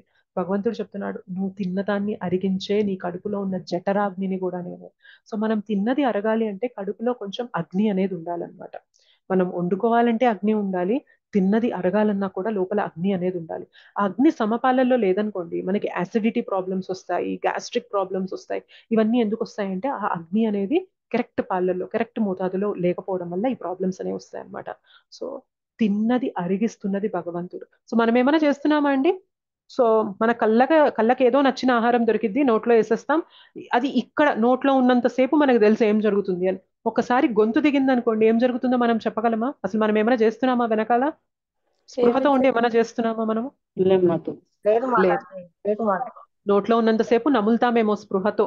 సో బట్ ఒక్కసారి ఎప్పుడైతే దాన్ని మింగేస్తామో ఆహారాన్ని, అది ఇక్కడ నుండి ఎలా కడుపులోకి వెళ్తుంది, ఎలా అది అరుగుతుంది, ఎలా అది దాని నుండి మనకి శక్తి అనేది వస్తుంది, ఇది మనం ఎవ్వరం కూడా మనం చేసేది కాదు, భగవంతుడు చేసేది అనమాట. యాక్చువల్గా ఒకసారి నేను విన్నాను ఏంటి అంటే, ఒక పీస్ ఆఫ్ బ్రెడ్, ఒక బ్రెడ్ ముక్క నుండి మనకి ఎనర్జీ, ఇప్పుడు మనం బ్రెడ్ తిన్నామనుకోండి, అది మనం తిన్న తర్వాత డైజెస్ట్ అయ్యి అది మనకి శక్తి రూపంలో వస్తుంది కదా. ఇదంతా జరగడానికి లోపల ఒక ప్రాసెస్ నడుస్తుంది కదా. ఈ ప్రాసెస్ ని న్యాచురల్ గా కాకుండా మనం ఈ సిస్టమ్ ని క్రియేట్ చేసి ఒక పీస్ ఆఫ్ బ్రెడ్ అనేది తీసుకొని దాని నుండి ఎనర్జీ రావాలి అంటే ఒక పెద్ద రూమ్ అంత మెకానిజం కావాలన్నమాట. ఒక పీస్ ఆఫ్ బ్రెడ్ ని ఎనర్జీగా శక్తిగా మార్చాలి అంటే. కానీ మనకున్న చిన్న పొట్టలో భగవంతుడు ఇంత నడిపిస్తున్నాడు అనమాట. అది ఆయన శక్తి. కంటికి చూడగలిగే శక్తి ఉన్నంత కాలం అర్థం కాదు ఆ శక్తి ఎవరిస్తున్నారు అని. మన ఊపిరితిత్తులకి పీల్చే శక్తి ఉన్నంత కాలం మనకు అర్థం కాదు ఆ శక్తి ఎవరిస్తున్నారని. మన గుండెలకి లబ్డబ్ అని కొట్టుకునే ఆ ఇది ఉన్నంత కాలం మనకు అర్థం కాదు అది ఎవరు కొట్టిస్తున్నారని. మనం మనం ఏమైనా ఇంకా పీల్చు అని చెప్పి అని పీలుస్తున్నామా, లేదు ఇంకా అయింది ఇప్పుడు వదులు అని చెప్పి వదులుతున్నామా, లేదంటే గుండెని కొట్టిస్తున్నామా మనం ఏమన్నా. సో ఇవన్నీ కూడా కడుపులో తిన్నది అరాయిస్తున్నామా మనం, అరిగిన దాన్ని అది మన బాడీ నుండి వ్యర్థం రూపంలో వెళ్ళిపోయేలాగా మనకి ఏమైనా ప్రయత్నం చేస్తున్నామా? ఆలోచించండి. మనం పై నుండి కింద దాకా కూడా ఏ ఒక్క సిస్టమ్ తేడా వచ్చినా గానీ లైఫ్ ఎంత ప్రాబ్లమాటిక్ ఉంటుందో ఆలోచించండి. అవునా కదా? అవును మాతాజీ. నేను ఒకసారి ఇట్లాగా మనకి ఇక్కడ మల్టీ స్పెషాలిటీ హాస్పిటల్స్ ఉంటాయి కదా, హైదరాబాద్ లో చాలా పెద్ద పెద్ద హాస్పిటల్స్ ఉంటాయి. ఎట్లా అంటే అన్ని డిపార్ట్మెంట్స్ కూడా ఒకే హాస్పిటల్లో డీల్ చేసేలాగా పెద్ద హాస్పిటల్స్ ఉంటాయి అన్నమాట. సో అట్లా ఒకసారి వెళ్ళాల్సి వచ్చింది అనమాట. అక్కడ ఎన్ని డిపార్ట్మెంట్స్, ఎన్ని స్పెషలైజేషన్స్ చూసాక అర్థమైంది, ఓరి దేవుడా మన శరీరంలో ఇంత నడుస్తుందా అని చెప్పి అది చూసాక నాకు అనిపించింది అనమాట. సీరియస్లీ మనం ఇది గుర్తించలేనంత వ్యామోహంలో ఉన్నామన్నమాట, అంత మాయలో ఉన్నామన్నమాట. తింటున్నామా, ఏదో చూస్తున్నామా, తింటున్నామా, సంపాదిస్తున్నామా, సెల్ పైన ఉన్నామా, ఇదే ఉంటుంది తప్ప తిన్నది ఎలా వెళ్తుంది, ఎలా అరిగిస్తున్నారు, ఎలా శక్తి ఇస్తుంది, ఎలా అది మన బాడీలో నుండి వ్యర్థంలాగా వెళ్తుంది, అండ్ ఎలా మనకి శక్తి అనేది వస్తుంది, ఎలా గుండె కొట్టుకుంటుంది, ఎలా మెదడు పనిచేస్తుంది, ఎలా మన కిడ్నీస్ అనేవి వేస్ట్ ని ఫిల్టర్ చేస్తున్నాయి, ఎలా గుండె కొట్టుకుంటుంది, ఇలా ప్రతి ఒక్క. I'm so sorry Mataji, interview చేసిన కొంచెం ఇంటర్నెట్ డిస్కనెక్ట్ అవ్వడం వల్ల అట్లా అయిపోయింది. ఎస్. సో మనం కంటిన్యూ చేద్దాం. కొంతమంది డ్రాప్ అయిపోయినట్లున్నారు. I'm so sorry. లేదు మాతాజీ, 1 or 2 ఉన్నారు. Okay fine. Good good. Thank you. ఇందాక ఎక్కడాగామో గుర్తుపెట్టుకోండి మాతాజీ. ఎస్ ప్రభుజీ. సో మనకి వాటర్ సైకిల్ చూసాము, ఎట్లా భగవంతుడు మనకి నీటిని అనేది ఇస్తున్నాడు అనేది చూసాము. అండ్ దాని తర్వాత చెప్తున్నారు అనమాట, మన కడుపులో జఠరాగ్ని కూడా నేనే అని చెప్పి భగవంతుడు చెప్తున్నారు. సో ఇక్కడ చూసారు కదా రైట్ సైడ్ మనకి ఇట్లా మన కడుపులో అగ్ని ఏదైతే అరాయిస్తుందో అదంతా కూడా నేనే, నా నుండే వస్తున్న శక్తి కూడా అని చెప్తున్నారు. అయితే 4 విధములైన ఆహారాన్ని కూడా పచనం చేస్తున్నారు అనమాట భగవంతుడు. సో మనం నమిలేవి, చీకేవి, తాగేవి, నాకేవి, ఇవన్నీ కూడా భగవంతుడు మన కడుపులో అగ్నిగా ఉండి వాటిని చక్కగా డైజెస్ట్ చేస్తున్నారు అనమాట. ఇంకేమంటున్నారు అంటే ఆత్మ మరియు శరీరముల పోషకుడు. సో సర్వస్య చాహం హృది సన్నివిష్టో మత్తః స్మృతిర్జ్ఞానమపోహనం చ వేదైశ్చ సర్వైరహమేవ వేద్యో వేదాంతకృత్ వేద విదేవ చాహం. నేను ప్రతి ఒక్కడి హృదయంలో ఆసీనుడనై ఉన్నాను. నా నుండే జ్ఞాపక శక్తి, జ్ఞానము, మరుపు కలుగుతున్నాయి. వేదాలన్నింటి ద్వారా నేనే తెలియదగిన వాడిని. నిజానికి నేనే వేదాంతకర్తను, నేనే వేదాలను ఎరిగిన వాడను. సో ఇది one of the important shlokas అనమాట, 15.15 శ్లోక. సో ఏమంటున్నారు చూసారా, సర్వస్య చాహం హృది సన్నివిష్టో, ప్రతి ఒక్కరి హృదయంలో నేనే ఆసీనుడినై ఉండి ఏం చేస్తున్నారంటే మనకి స్మృతిర్ జ్ఞానం అపోహనం. స్మృతి అంటే గుర్తుపెట్టుకునే శక్తి, జ్ఞానం అంటే నాలెడ్జ్, జ్ఞానం, అపోహనం అంటే మర్చిపోయే శక్తి. ఈ మూడింటిని కూడా నేనే ఇస్తున్నాను. వేదైశ్చ సర్వైర్ అహమేవ వేద్యో, వేదాలన్నీ కూడా చదివి తెలుసుకోవాల్సింది ఏంటి అంటే నన్నే. ఈవెన్ ఇంకేమంటున్నారు, నిజానికి నేనే వేదాంతకర్తను, నేనే వేదాలను ఎరిగిన వాడును అని కూడా చెప్తున్నారు అనమాట. సో భగవంతుడు ఇక్కడ క్లియర్ గా చెప్తున్నారు, మీరు ఏదన్నా గుర్తుపెట్టుకోగలుగుతున్నారు అంటే అది నా శక్తి వల్లనే. మీరు ఏదన్నా మర్చిపోయారు అంటే అది నా శక్తి వల్లనే. దాంతోపాటు మీకు ఏదన్నా జ్ఞానం వస్తుంది, జ్ఞానాన్ని తీసుకోగలుగుతున్నారు అంటే అది కూడా నా శక్తి వల్లనే అంటున్నారు అనమాట. మనకు చాలాసార్లు అనుకుంటాము మనకి అన్ని విషయాలు గుర్తుంటే బాగుండు అని. కానీ భగవంతుడు మనకి ఇచ్చిన బెస్ట్ వరం ఏంటో తెలుసా, మరుపు అనమాట, మర్చిపోవడం అనమాట. సో మన జీవితంలో అందరూ కూడా మన వాళ్ళు అనేవాళ్ళు, మనం ఎవరిపైన అయితే ఎక్కువ వ్యామోహం పెట్టుకొని ఉంటామో వాళ్ళు మనతో చిరకాలం ఉండరు, మనం వెళ్ళేంత వరకు మనతో ఉండరు. కానీ వాళ్ళు వెళ్ళిపోయారు అన్న బాధ మనలో చాలా ఉంటుందన్నమాట. కానీ పోను పోను సమయం గడిచే కొద్దీ ఆ బాధ అనేది తగ్గుతుందా లేదా చెప్పండి? తగ్గుతుంది మాతాజీ. ఎందుకు తగ్గుతుంది తెలుసా, మనలో మరుపు రూపంలో భగవంతుడు మనకి మేలు చేస్తున్నాడు అనమాట. సో వాళ్ళని కొంచెం మెల్లిగా మరిచిపోయేలాగా చేసి మన ధర్మాల్ని మనం చేసుకునేలాంటి ఒక గొప్ప అవకాశాన్ని ఇస్తున్నారనమాట. లేదు ఒకవేళ అది మరిచిపోయే శక్తి లేదు అంటే ఆ జరిగిన బాధలోనే మనం ఇంకా పడిపోయి కుమిలిపోతామన్నమాట.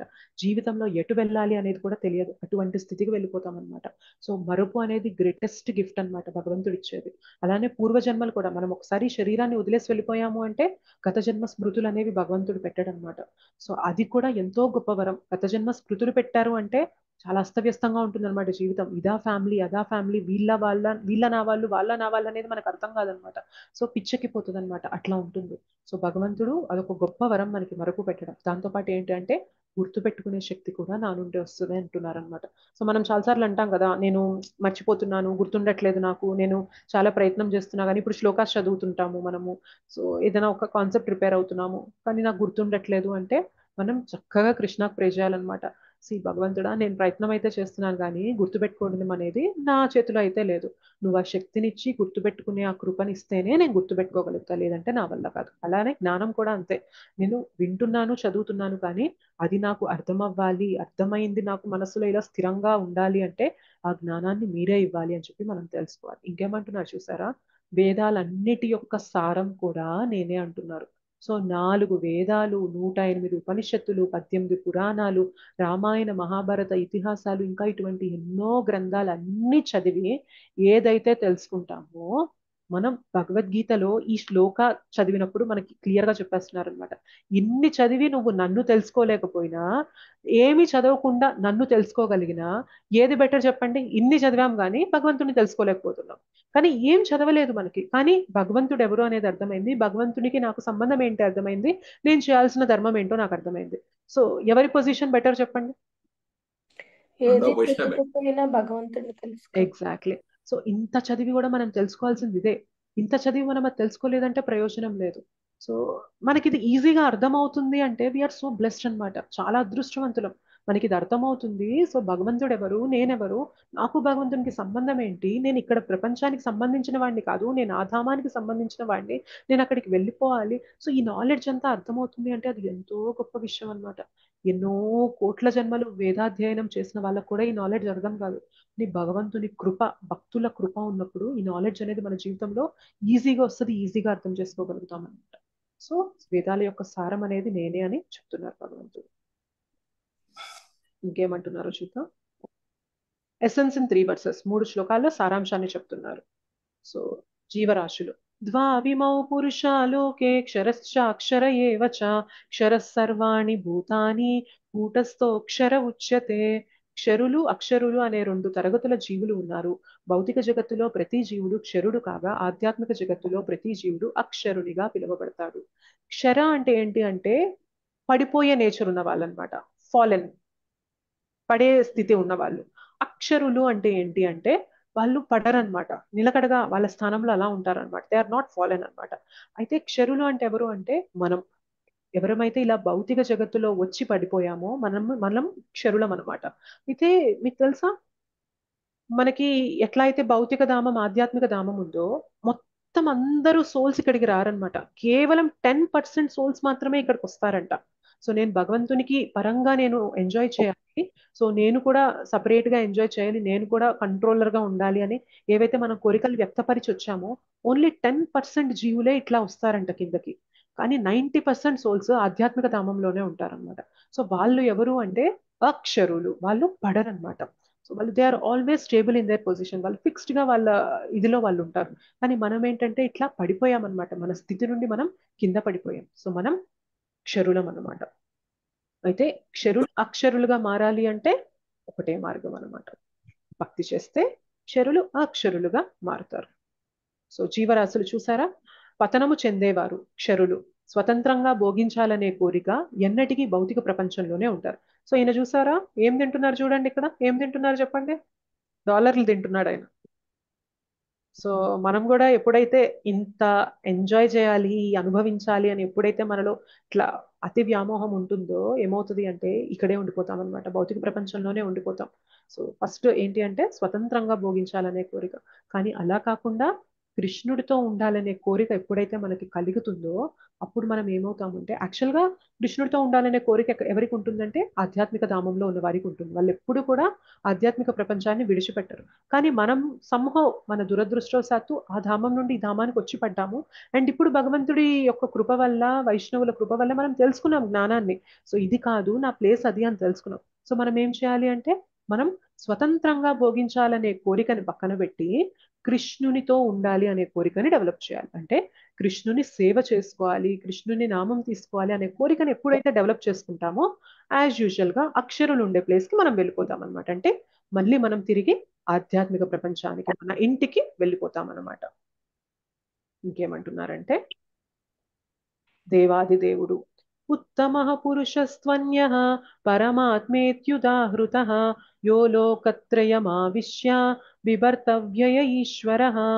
ఈ ఇరువురు గాక 3 లోకములందును ప్రవేశించి వాటిని భరించు సాక్షాత్తు అవ్యయ ప్రభువును పరమాత్ముడును అగు ఉత్తమ పురుషుడు కలడు.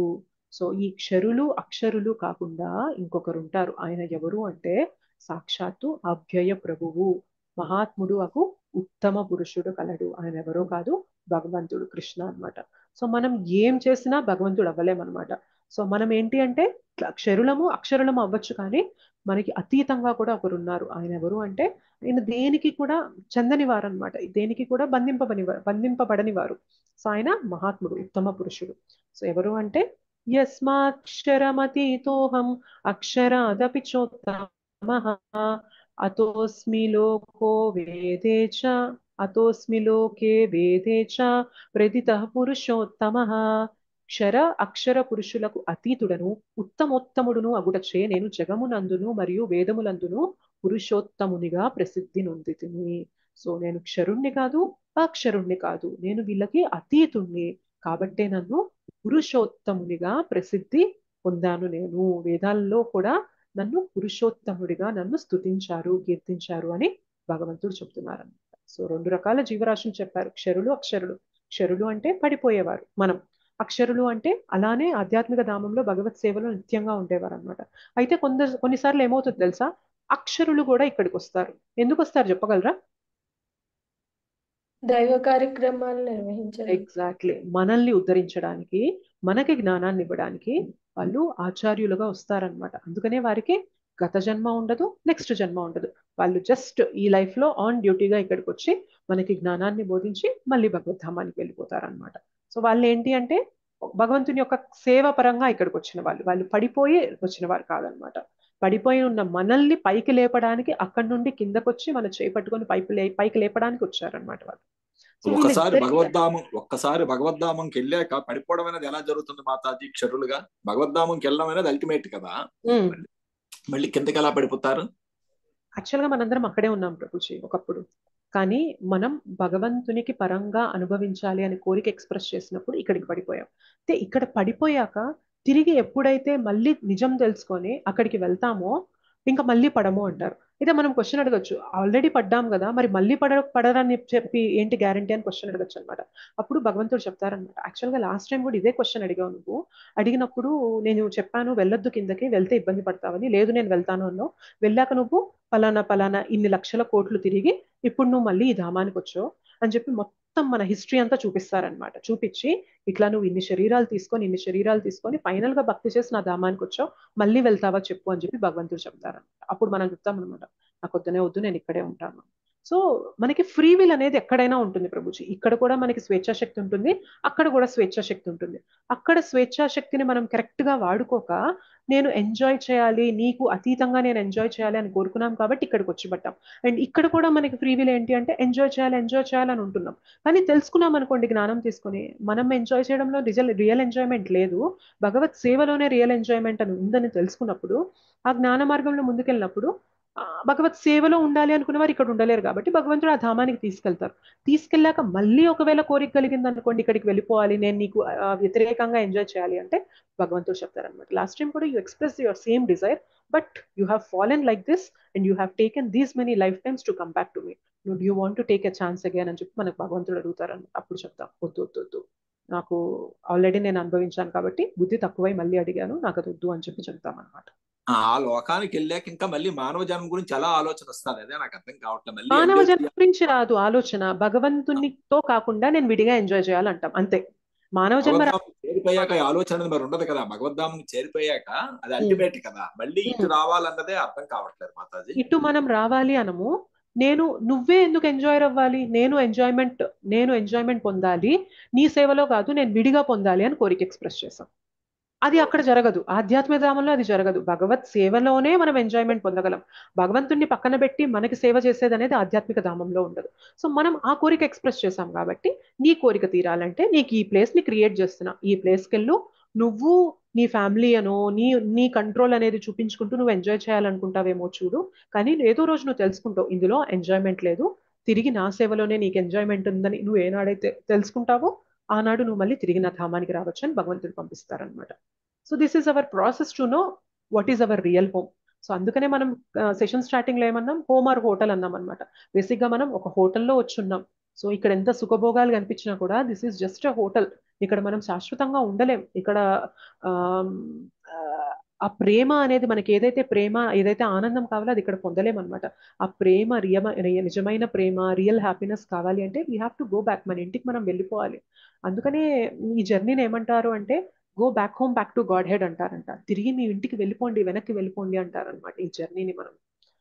సో భగవంతుడు చెప్తున్నారు వీళ్ళిద్దరికీ అతీతంగా, అక్షరులకి అతీతంగా నేను ఉంటాను, నేను పురుషోత్తముణ్ణి, వేదాలన్నీ కూడా ఇవే చెప్తున్నాయి అని చెప్పి చెప్తున్నారనమాట.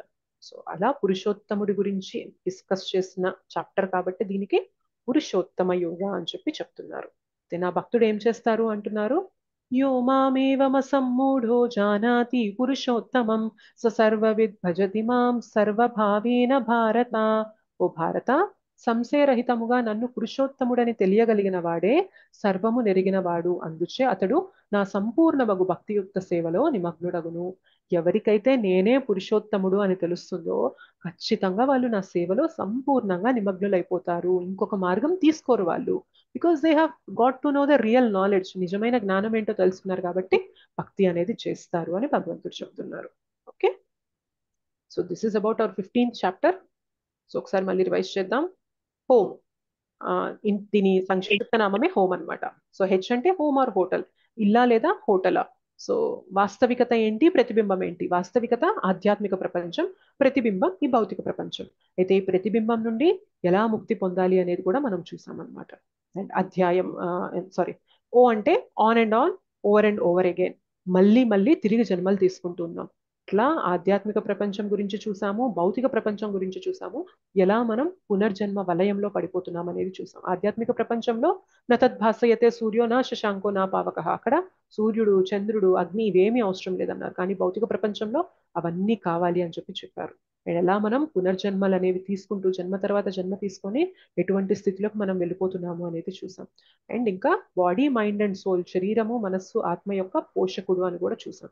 సో ఎలా పోషిస్తున్నారు అంటే ఈ విశ్వం మొత్తాన్ని కూడా ఆయనే సూర్య శక్తిగా, ఆయనే చంద్రుని యొక్క శక్తిగా, ఆయనే అగ్ని యొక్క శక్తిగా, ఆయనే గ్రహాలన్నీ కూడా ఆ కక్షలో ఉండేలాగా ఆయన శక్తిని ఉంచుతున్నారు. సో అలానే మన ఫ్రూట్స్ అనేవి, ఈ వాటర్ ఏదైతే ఉందో ఆ వాటర్ సైకిల్ కూడా నడవడానికి సిస్టమ్ అంతా కూడా ఆయనే సృష్టించారు.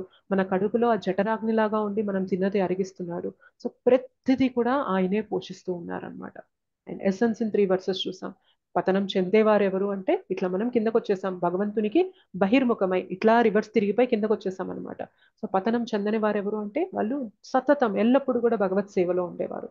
అండ్ ఎవరు వీళ్ళిద్దరికీ అతీతంగా ఉంటారు ఎవరు అంటే ఆయనే దేవాది దేవుడు, పురుషోత్తముడు అని చెప్పి మనం తెలుసుకున్నాం అనమాట.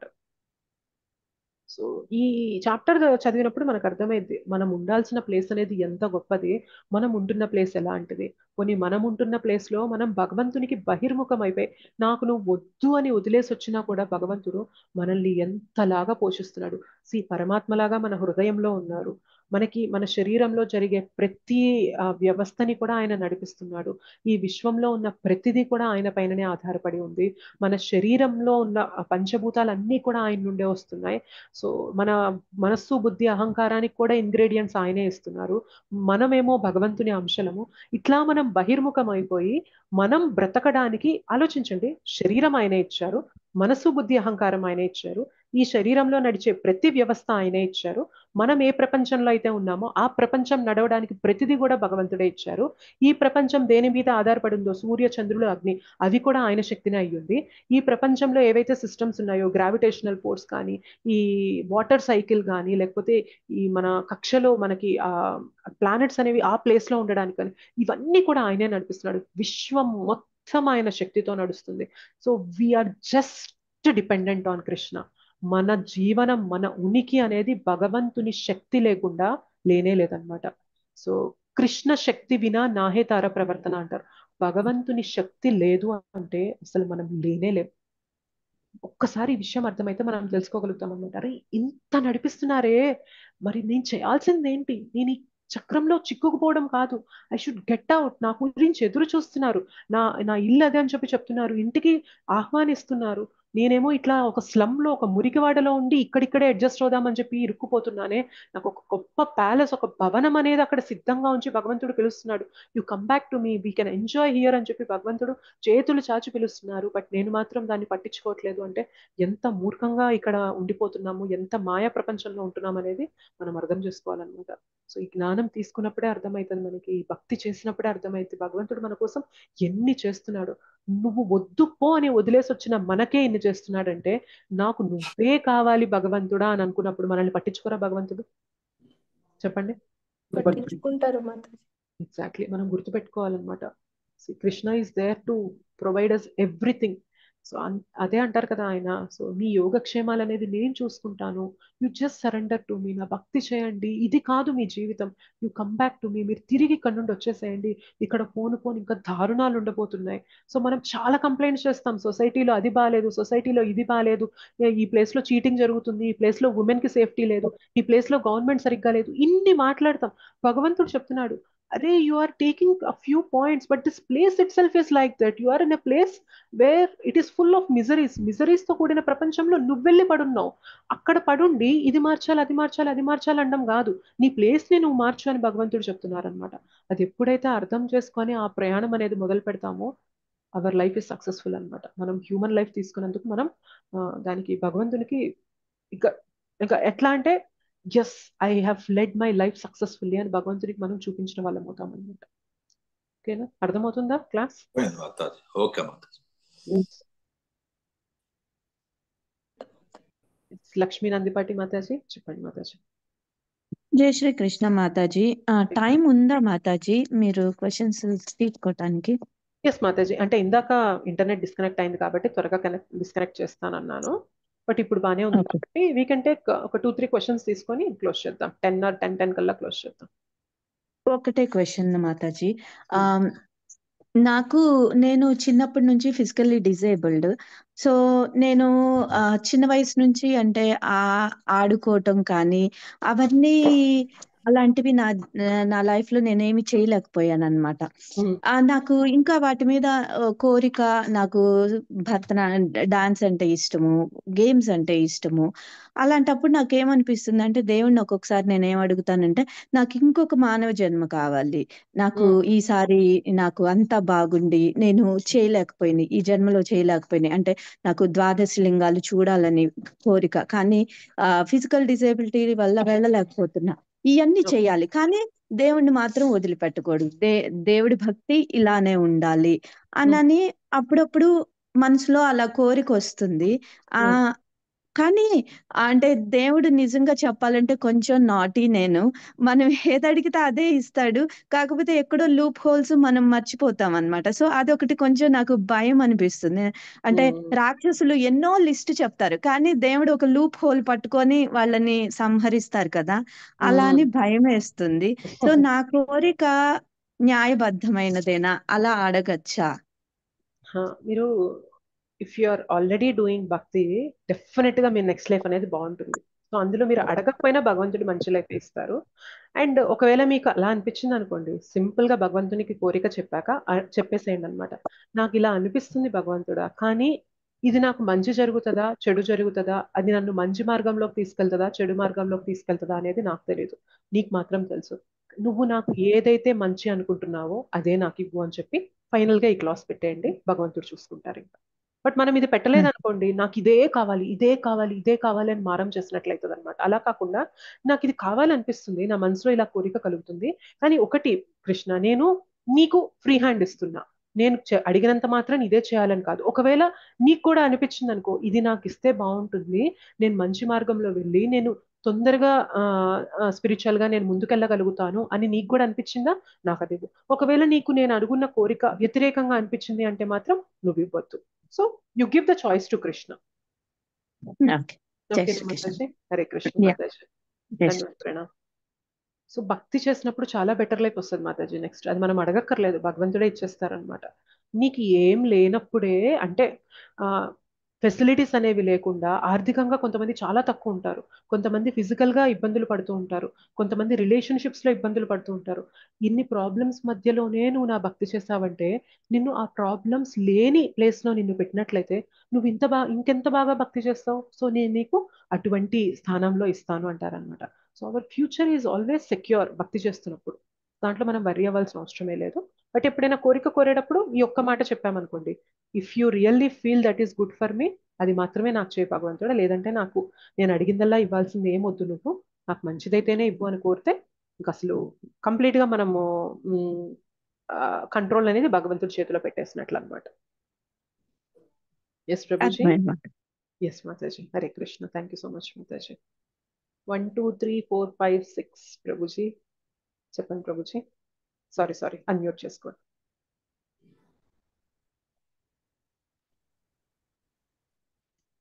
హరే కృష్ణ మాతాజీ. హరే కృష్ణ ప్రభుజీ. క్లాస్ చాలా చాలా బాగుంది మాతాజీ.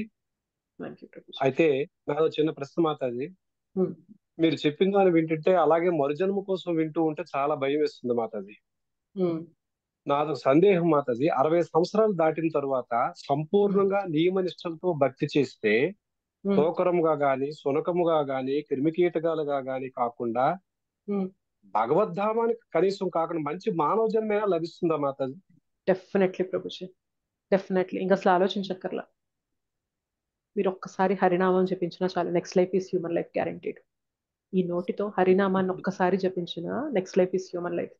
హరినామాన్ని జపించకుండా కనీసం భగవంతునికి ఆఫర్ చేసిన ప్రసాదం తీసుకున్న next life is human life guaranteed. అంత పవర్ఫుల్ అన్నమాట. ఒక్క హరినామం అంత పోటెంట్ ప్రభుజీ. ఎక్కడికో వెళ్ళాల్సిన మన జీవితాన్ని ఒక్క హరినామము నెక్స్ట్ లైఫ్ హ్యూమన్ లైఫ్ చేసేస్తుంది అనమాట. అదే మనం ఆర్తితో భగవంతుని పైన ప్రేమతో పిలిచాము అంటే ఇమీడియట్ గా చాలా అసలు ప్రభుపాదుల వారు అంటారనమాట, you can reach to Vaikuntha with in a second. మనం అంత ఆర్తితో పిలవగలిగితే ఒక్క సెకండ్ లో మనం వెళ్ళిపోగలం అంటారనమాట. కానీ ఆ ఆర్తిని డెవలప్ చేయడానికి వీ నీడ్ సమ్ ప్రాక్టీస్. ఆ ప్రాక్టీసే మనం భక్తిలో చెప్పే సాధన అనమాట. ఆ సాధన చేసే కొద్దీ లాస్ట్ మూమెంట్స్ వచ్చినప్పుడు ఆర్తితో పిలుస్తాం చూసారా, ఆ ఒక్క పిలుపు చాలు మనల్ని తీసుకెళ్ళిపోతుంది వైకుంఠానికి. సో ఫర్ దాట్ అందుకే అనుకున్నాం కదా, 8th చాప్టర్ చెప్పుకున్నాం.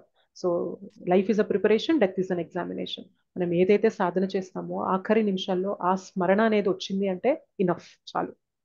ఒకవేళ మనం ఇప్పటిదాకా తెలియక ఏదైనా తప్పులు చేసినా కానీ ఇప్పుడు భగవంతుని భక్తి మార్గాన్ని తీసుకున్నా కూడా definitely next life is human life guaranteed, and ఈ లైఫ్ కన్నా బెటర్ లైఫ్ పక్కా గ్యారంటీడ్.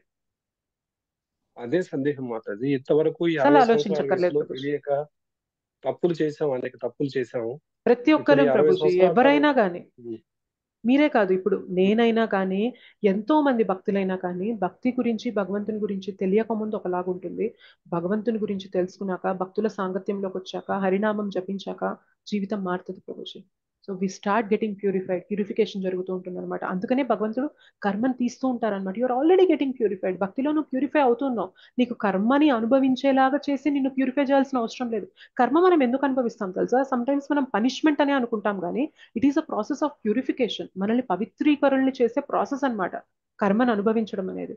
మనం ఆల్రెడీ భక్తిలో ప్యూరిఫై అయ్యే ప్రాసెస్ లోనే ఉన్నాం కాబట్టి భగవంతుడు స్పెషల్ గా మన కర్మలో ఇన్వాల్వ్ అయ్యి మన కర్మని తీసేస్తారనమాట. సో భక్తిని పట్టుకున్నాము అంటే next life human life guaranteed. ఇంతకన్నా బెటర్ లైఫ్ ఉంటుంది, ఇంకా మంచి ఆపర్చునిటీస్ వస్తాయి. అస్సలు మనం దాంట్లో ధన్యవాదాలు సంకోచం మాతాజీ. పెట్టక్కర్లేదు ప్రభుజీ. Correct correct Mataji. ఇప్పుడు మనం నర్సరీ క్లాస్ లో ఉన్నామని చెప్పి అనుకుంటున్నాము. నర్సరీలో మాకు ఇంత నాలెడ్జ్ చెప్పారు, బట్ నాలెడ్జ్ ఈజ్ డివైన్, అనంతం. అది చాలా ఉంటుంది. అది అవును, నేర్చుకోవాలని తహతహ ఉంది. ఆ తహతహ తోటి మనము నెక్స్ట్ మళ్ళీ మనోజనం ఎత్తి మళ్ళీ దేవుడి గురించి, ఆ భగవంతుడి గురించి తెలుసుకునే ప్రయత్నం చేస్తాము. మీరు అన్నట్టుగా 8వ అధ్యాయం చెప్పినట్టుగా ఆర్తి ఎప్పుడైతే కనబడుతుందో ఎండ్లెస్ ఎండ్ అంతే అయిపోతుంది. అంతే దట్ ఇస్ ప్రభుజీ. మోక్ష ప్రాప్తి. Yes correct. అదర్వైజ్ ఈ సబ్జెక్ట్ నేర్చుకుంటూ ఎన్ని జన్మలు ఎత్తావో తెలియదు. అవును, అదే జన్మ ఇప్పుడే నర్సరీలోకి వచ్చాం. నర్సరీ నుంచి LKG, UKG, first class, second class, degree వరకు వెళ్ళాలి. ఈ జన్మ సరిపోదు. సో ఇంకా మానవ జన్మతో ఉంటాము, సబ్జెక్ట్ నేర్చుకుంటాము, ఆర్తితో పోతాము, స్వామి వారి వైకుంఠ ధామం చేరుకుంటాము. ఎస్ ప్రభుజీ. నాకు నెట్వర్క్ ప్రాబ్లం ఉంది, ఆఫ్ చేసుకున్నాను. దాన్ని yes Prabhuji. Thank you Mataji Prabhuji. Mataji Hare Mataji Krishna. Yes Hare Prabhuji. Krishna Mataji. Me doubt clear అయింది కదా ప్రభుజీ? నేను మరొక చిన్న డౌట్ మేడం. చెప్పండి. ఇప్పుడు ఈ ప్రామాణికమైన గురువు సత్సంగం లేక నేను చాలా ఇబ్బంది పడుతున్నాను మాతాజీ. ఈ యూట్యూబ్ 24 గంటలు యూట్యూబ్ లో విని చేసేదే సత్సంగం అంటారా మాతాజీ?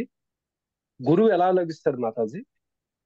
ఫస్ట్ మనము భక్తుల సాంగత్యంలో రావాలి ప్రభుజీ. సాంగత్యంలోకి అదే వస్తే మెల్లగా మనకి ఒక శిక్షా గురువుని ఆశ్రయించినప్పుడు వారు మనల్ని మన దీక్షా గురువు దగ్గరికి తీసుకువెళ్తారనమాట. సో గురువు మనకి ఎలా లభిస్తారు అంటే ఫస్ట్ సమూహంలో రావాలా. ఎవరైతే భక్తి చేస్తున్నారో వాళ్ళతో మనం ఉండాలి. సో ఫిజికల్ గా కానీ ఆన్లైన్ లో కానీ ఇట్లా మనం ఏదైతే కలుస్తున్నామో ఇలా ఉండాలి. ఇలా ఉండి జ్ఞానం తీసుకుంటూ కొంతకాలం ఈ జర్నీ ముందుకు తీసుకెళ్లే కొద్ది ఏమవుతుంది అంటే గురువు కృప వల్ల మనకి ఆపర్చునిటీ వస్తుంది అనమాట. సో మీరు దీక్షకి ఎవరైతే తీసుకోవాలనుకుంటున్నారో మీరు అప్లై చేసుకోవచ్చు గురువుకి అని చెప్పి చెప్తారు. మనం ఏ గురువుని ఆశ్రయించాలి అని కూడా మనకి అదంతా కూడా పెద్ద సబ్జెక్ట్ ప్రభుజీ. సో ఇప్పుడు మనం జస్ట్ బేసిక్స్ లో ఉన్నాం కాబట్టి అవి కొంచెం అడ్వాన్స్డ్ టాపిక్స్. ఫ్యూచర్ లో మనం ఫర్దర్ క్లాసెస్ తీసుకునేటప్పుడు వాటిపైన డిస్కస్ చేద్దాము. ఫస్ట్ ఇంపార్టెంట్ థింగ్ అలాగే ఏంటంటే we have to be in association, ఈ సాంగత్యంలో ఉండాలి. ఐఎమ్ నాట్ షూర్ రేపు 18 days క్లాస్ అయిపోయాక ఆ గ్రూప్ లో ఎంతమంది ఉంటారు, ఎంతమంది వెళ్ళిపోతారు అనేది నాకు తెలియదు. బట్ మీరు అవును మాతాజీ. సిన్సియర్ గా ఎవరైతే భక్తిలో ముందుకెళ్ళాలి అని చెప్పి అనుకుంటున్నారో, నేను కూడా చెప్పాను కదా, I was also a student of 18 days course earlier. 2023 November ఆ టైంలో నేను ఇలానే మీలాగే కూర్చొని విన్నాను 18 days కోర్సు. కానీ తర్వాత నేను కంటిన్యూ చేశాను, నేను వదిలి వెళ్ళిపోలేదన్నమాట. I continued, I stayed on. ఈ టీంతో నేను ఉన్నాను, ఈ టీంతో ఉండి నేను ఒక శిక్షా గురువు గైడెన్స్ లో ఉండి ఎవ్రీడే నా సాధన అనేది ఆయనకి చెప్తూ, ఆయన దగ్గర ఎవ్రీడే నాకు వచ్చిన క్వశ్చన్స్ అనేవి టైం టు టైం అనేవి తీర్చుకుంటూ అట్లా మెల్లిమెల్లిగా ముందుకు వచ్చే కొద్దీ నాకు ఈ సేవా అవకాశం దొరికింది అనమాట. సో అప్పుడు చిన్న చిన్న సేవలు చేసుకుంటూ ఉండగా ఒకరోజు సడన్ గా క్లాస్ చెప్తున్నప్పుడు మీకు అర్థమైన పాయింట్స్ చెప్పండి అన్నప్పుడు నేను చెప్పగలిగితే అప్పుడు చెప్పారనమాట. So you can start telling few classes అని అట్లా నాకు ఈ సేవా అవకాశం దొరికింది. సో ఈ సేవలో కొంతకాలం ముందుకెళ్ళాక గురువు ఆశ్రయం అనేది పొందామన్నమాట ఇప్పుడు. So we are in guru shelter, గురువు ఆశ్రయంలో ఉన్నాము. సో కొంత ఎస్ మాతాజీ. వీలైనంత తొందరలో గురువు దీక్ష అనేది పొందే అవకాశం అనేది ఉంటుంది. సో గురు కృప వల్ల అదంతా కూడా. So it take some time ప్రభుజీ. మీరు till that time you have to be with us, ఉండాలి. ఉండి ఆ ఎస్ సాంగత్యంలో ఎస్ ఉండి మాతాజీ. సాధన అనేది చేస్తూ ఉంటే definitely you will get clarity, ముందు ముందు ఏం జరుగుతుంది అనేది తెలుస్తుంది ప్రభుజీ. సో అప్పుడు నేను క్లాసెస్ వింటున్నప్పుడు ఎస్ కూడా నాకు తెలియదు ఏమి, ఓకే ఇది తెలుసుకోవడము రోజు జపం చేయడం అంతే కదా అనుకున్నా, కానీ మెల్లిమెల్లిగా అసోసియేట్ అవుతూ ఉంటే అర్థమవుతుంది అనమాట. Okay there is much more to it, ఇంకా చాలా ఉంది దీనికి అని అర్థమవుతుంది. ఓకేనా ప్రభుజీ? సో ఫ్యూచర్ లో మనం ఓకే నెక్స్ట్ క్లాసెస్ లో ఏంటి ఎట్లా ఉంటుంది అనేది చూద్దాం. ధన్యవాదాలు మాతాజీ. హరే కృష్ణ. ధన్యవాదాలు. హరే కృష్ణ.